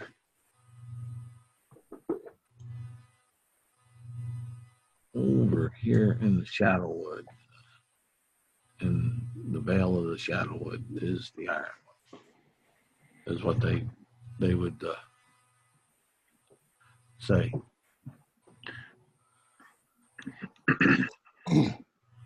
I mean, we're going to be on 2 continents. How looks like it's a month's worth of travel. Yes, Sounds like it to me. can be. That's why it's so dear to us. Do you agree? I turn to Epoch and say, to me, this always seemed like a time-sensitive mission. I don't know how we can justify months just to get this information. I sneak out of the trees and I say, "Hi, yes, I am Epoch.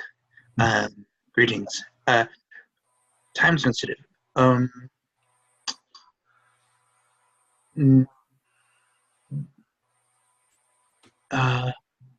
It said that the wolf was missing.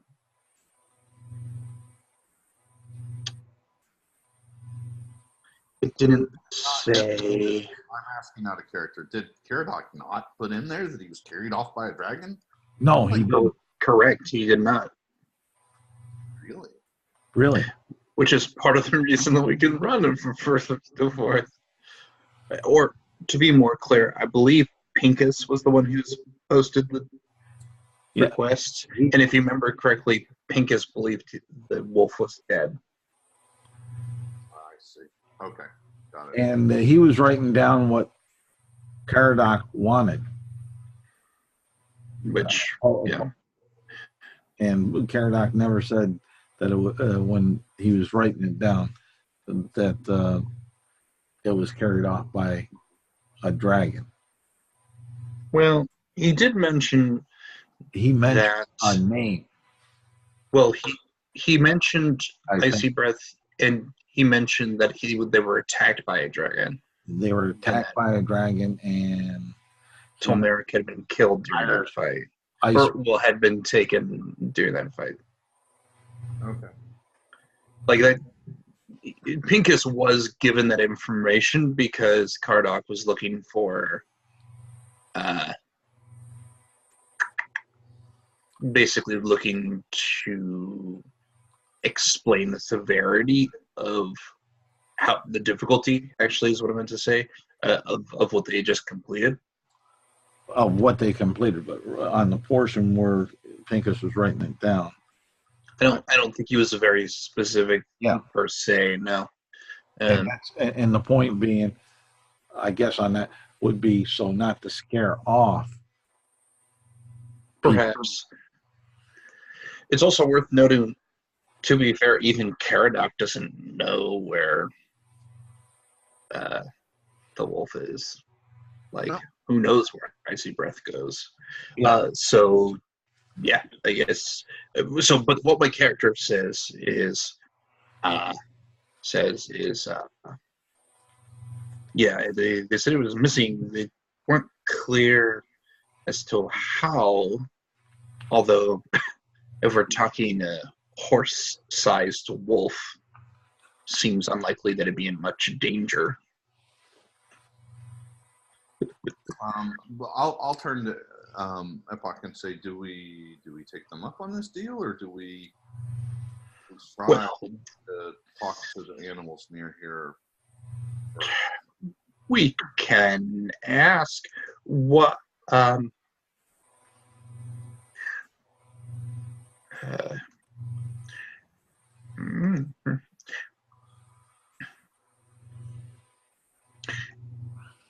what Epoch says is, friend, if we do this for you, it will be quite some time before we return. Will you have the location of this Talmeric, the horse-sized wolf that was lost for us? And the elder druid of this conclave will say, we realize that there's time that to gather these precious woods, but if you give us an hour to commune with the forces of nature, we'll give you the information, as long as you agree to get us the wood. I turn to Corner and say, that seems good. I like helping people, and they can give us the information first if we need to make money sooner. I mean, yeah, I'm good with my word. Okay. The Corner thinks it over, but he's in agreement. Okay. So they go, and you see this group of about 10 druids come together. They light some incense. They light a candle. They gather around in a circle.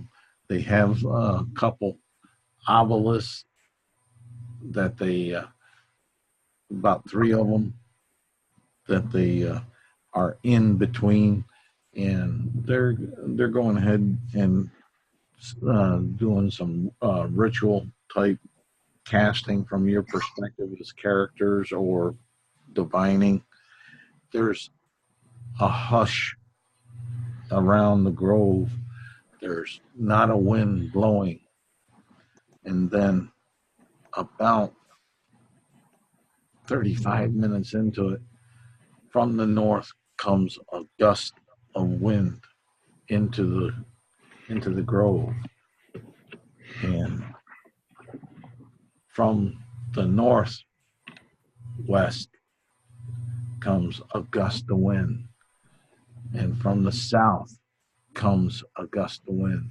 And from the southeast comes a gust. And from the west, a gust. After the hour, you see that they stop their chanting. The elder druid gets on up. He comes over to you and he tells you that the spirit of this wolf you talk about seems cold, but it liveth. But the sense that nature gives us is that it lies in the north above. And I'll share that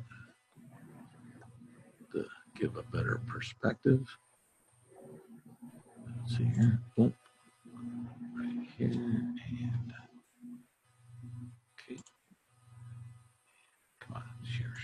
Right here. And there.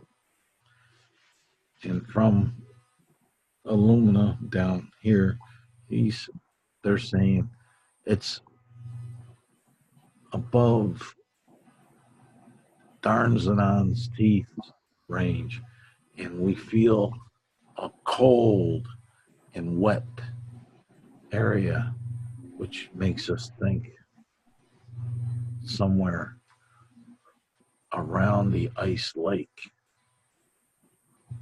up by Alba. So they're describing, we'll use the blood red for this. They're describing the area somewhere in around here to here. You see that all right? Yep. Okay. And that's what you have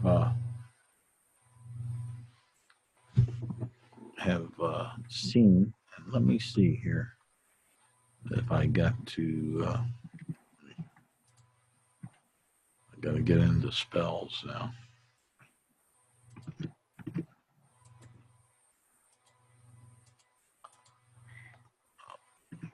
Let's see here. Come on up here.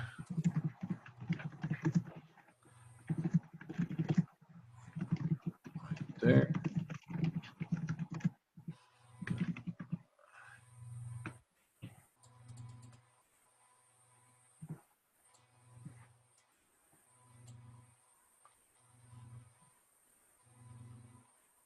Yes, that's what I thought. I thought it was in there.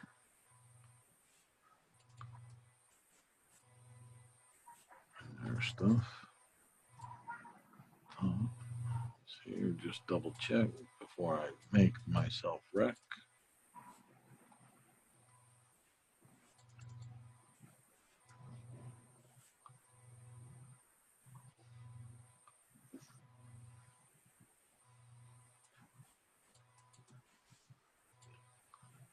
And let's go to it.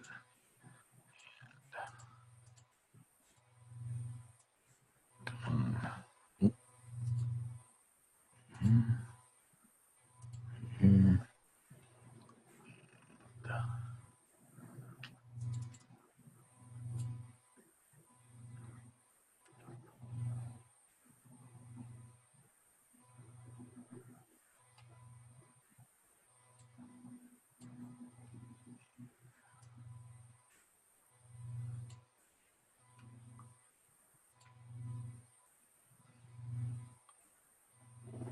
Ooh, that's going to be different.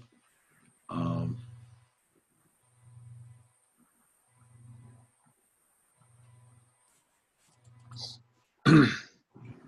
right. I need a wisdom saving throw from both of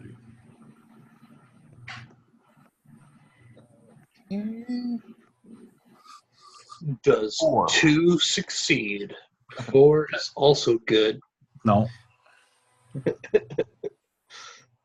We're playing second edition where low rolls are good. Yeah. I cut my teeth on original, so I'm either way.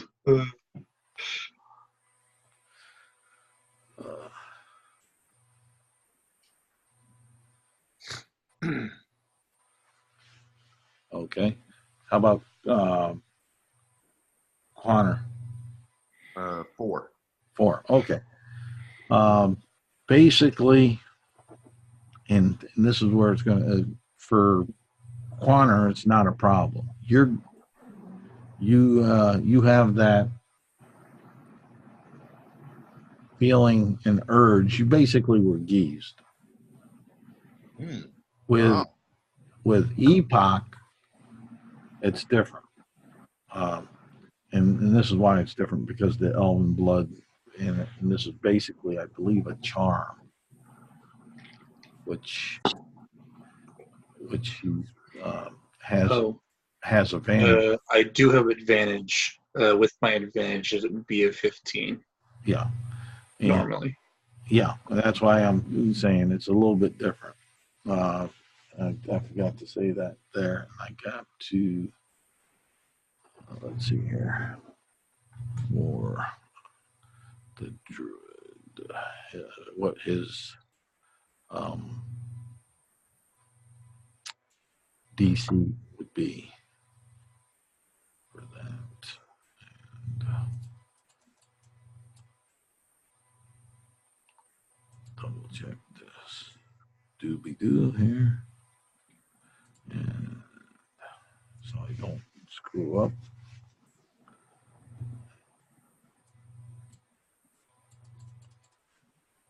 Okay. We'll say right under that.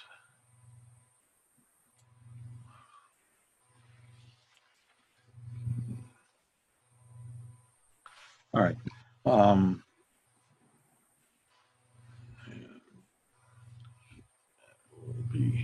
You said a 15. You feel compelled also. Yep. I just had to check and make sure the level of the druid. Right. Archdruid in the DCs that would match up fairly. So I gave him 11th level there, and they'd give him about a 16. That makes sense. As far as that. So you feel compelled. You have the information of whereabouts that you have to go, where you're feeling this. You did find out the information that Talmeric is still alive, because the spirit was talking to you and it was cold. You got a general indication, so it's up north. Outside of that, that's the information that you get from them for that. So the gaze, he has to give us instructions, right? I mean, it's not. Yeah, and the instructions were that you would have to provide them with those pieces of wood. It's a very simple instruction. No time limit, no. No time limit. Okay.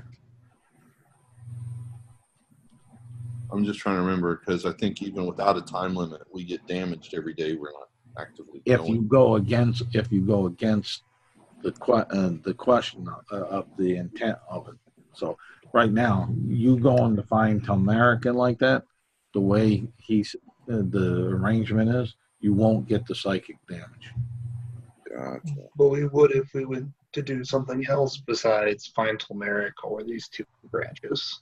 Yeah, well, if you honestly saying, I ain't gonna go and find that. I skinned them and got away with that. Then you would. Right. And there again, to be fair, and this is all metadata and information, and I'm fair with giving you that because both you guys are DMs and you RP and play well, so you'll not worry about it. But it's only good for 30 days anyways. Sure. Yeah. Okay. But you have that innate, so you can RP it and the right way. Sounds good. So I say we return. How many days away are we from Illumina? Oh, shit. You're only maybe an hour's walk from the north gate. Hold on, I'll stop this share and I'll pop the other on up. So we can. Okay, right over here is where you guys are. This is Illumina. This is the north gate. Gotcha. Okay. So I mean, and Connor's saying this out loud. You know, maybe we should go back and tell the guild master what we found, and ask him if he wants us to proceed up there or to go get the wood that is part of our payment for this information. What? In other words, do we want to go head towards where they said that Talmeric was, or do we want to go get some wood? That would be up to the choices between you and Epoch. And that's what Epoch. I am in character asking Epoch that. Okay. I forgot I was muted again. Epoch says, well, I can totally go tell Pincus we found out where this wolf is and that it's still alive. We probably want to get these nice druids the payment for what they asked for first, since we can have other people go get the wolf back, and that way the druids don't have to wait too long to receive these branches.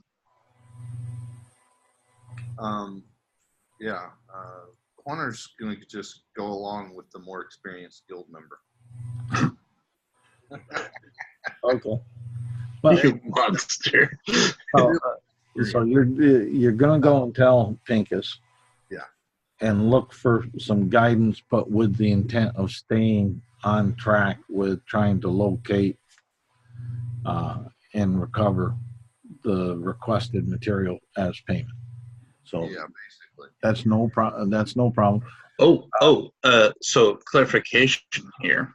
Okay. Epoch was not saying that they. Okay.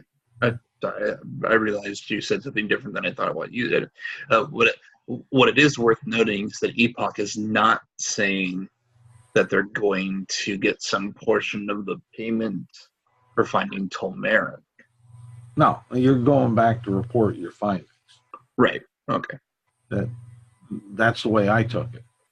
Yes, and there was no intention for Epoch to be like, hey, we found this thing, can you pay us some? Or whatever. No, but you're going back there and looking for guidance on what to do next, basically, from Pincus. Yeah, that's probably fair. Yeah. As far as that. So you'll make it back. It will be, that's an hour.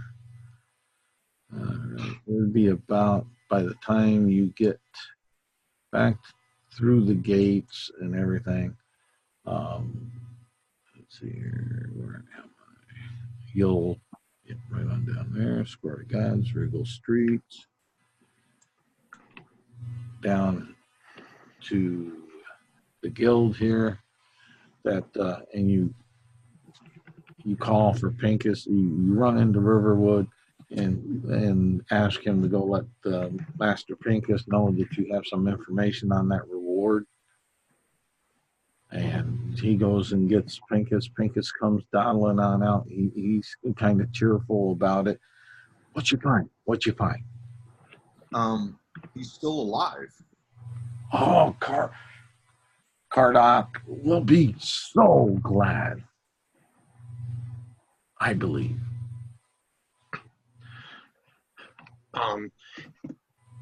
We know where the wolf is as well. If you want to send other people, allies, to the area near the Lake of Ice and past the mountains toward the river in that area, then they might be able to find this Talmeric. Oh, grand. I'll have arrangements made. It's take and sit at the table and sup on the evening meal that we have for the members of the hall here if they choose to, and regain your strength, and we'll send you out and to up to Alba to see if you can find further information. So I think at this point we tell him, though, that we did make a commitment and we're cursed to find this wood for the druids as payment for that information. Oh, that's fine. Pincus to say, I don't believe their intent was to stop you from the goal, but just to bring that payment to them and ensure that they get paid. Finding a wild beast with such value is also important to them. Okay.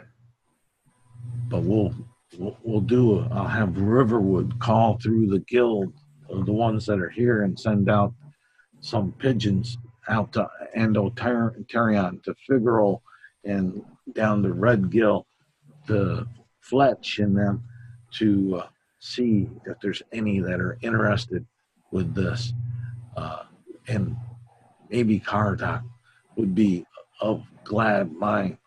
As payment, I'm sure he'd want to give you a little something. We'll take care of your bill over at the Silver Chalice, and we'll give you, and you don't have to pay. We'll take care of your guild dues on this, and you'll have, we'll give you 10 gold pieces on top of all that for your pocket each. Nice. Take a rest. If you need to resupply, you can talk to Quartermaster Bob for what supplies we have in our armory, and other ones, you always are welcome at the Pincus General Store. My character will say, "Oh, I'll pay yours."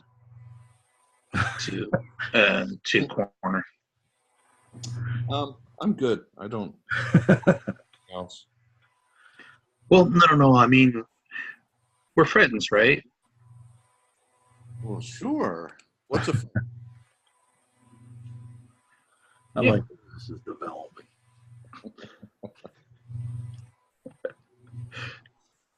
Yeah. So yeah, I pay for. All right.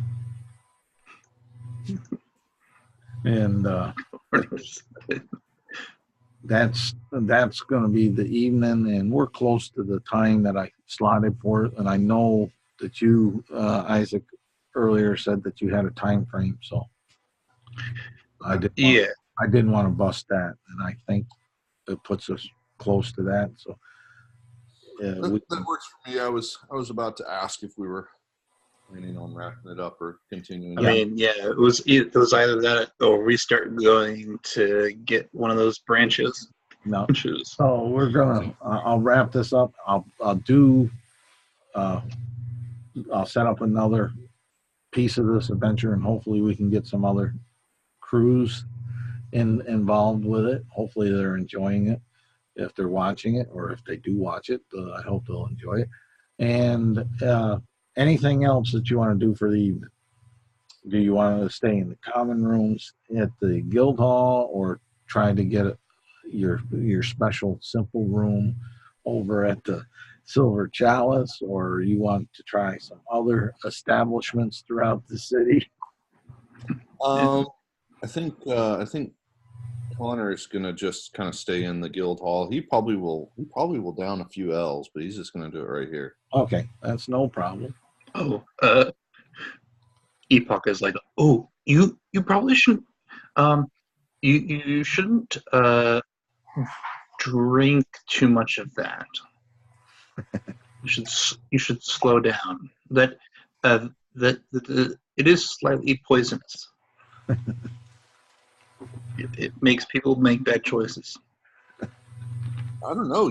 Yesterday went great, and we found out the information we needed, and left on a nice wooden floor. I don't know what you're talking about. Yeah, but just because something happens once doesn't mean it's going to happen the same time again. And I'm pretty sure it does. That's science.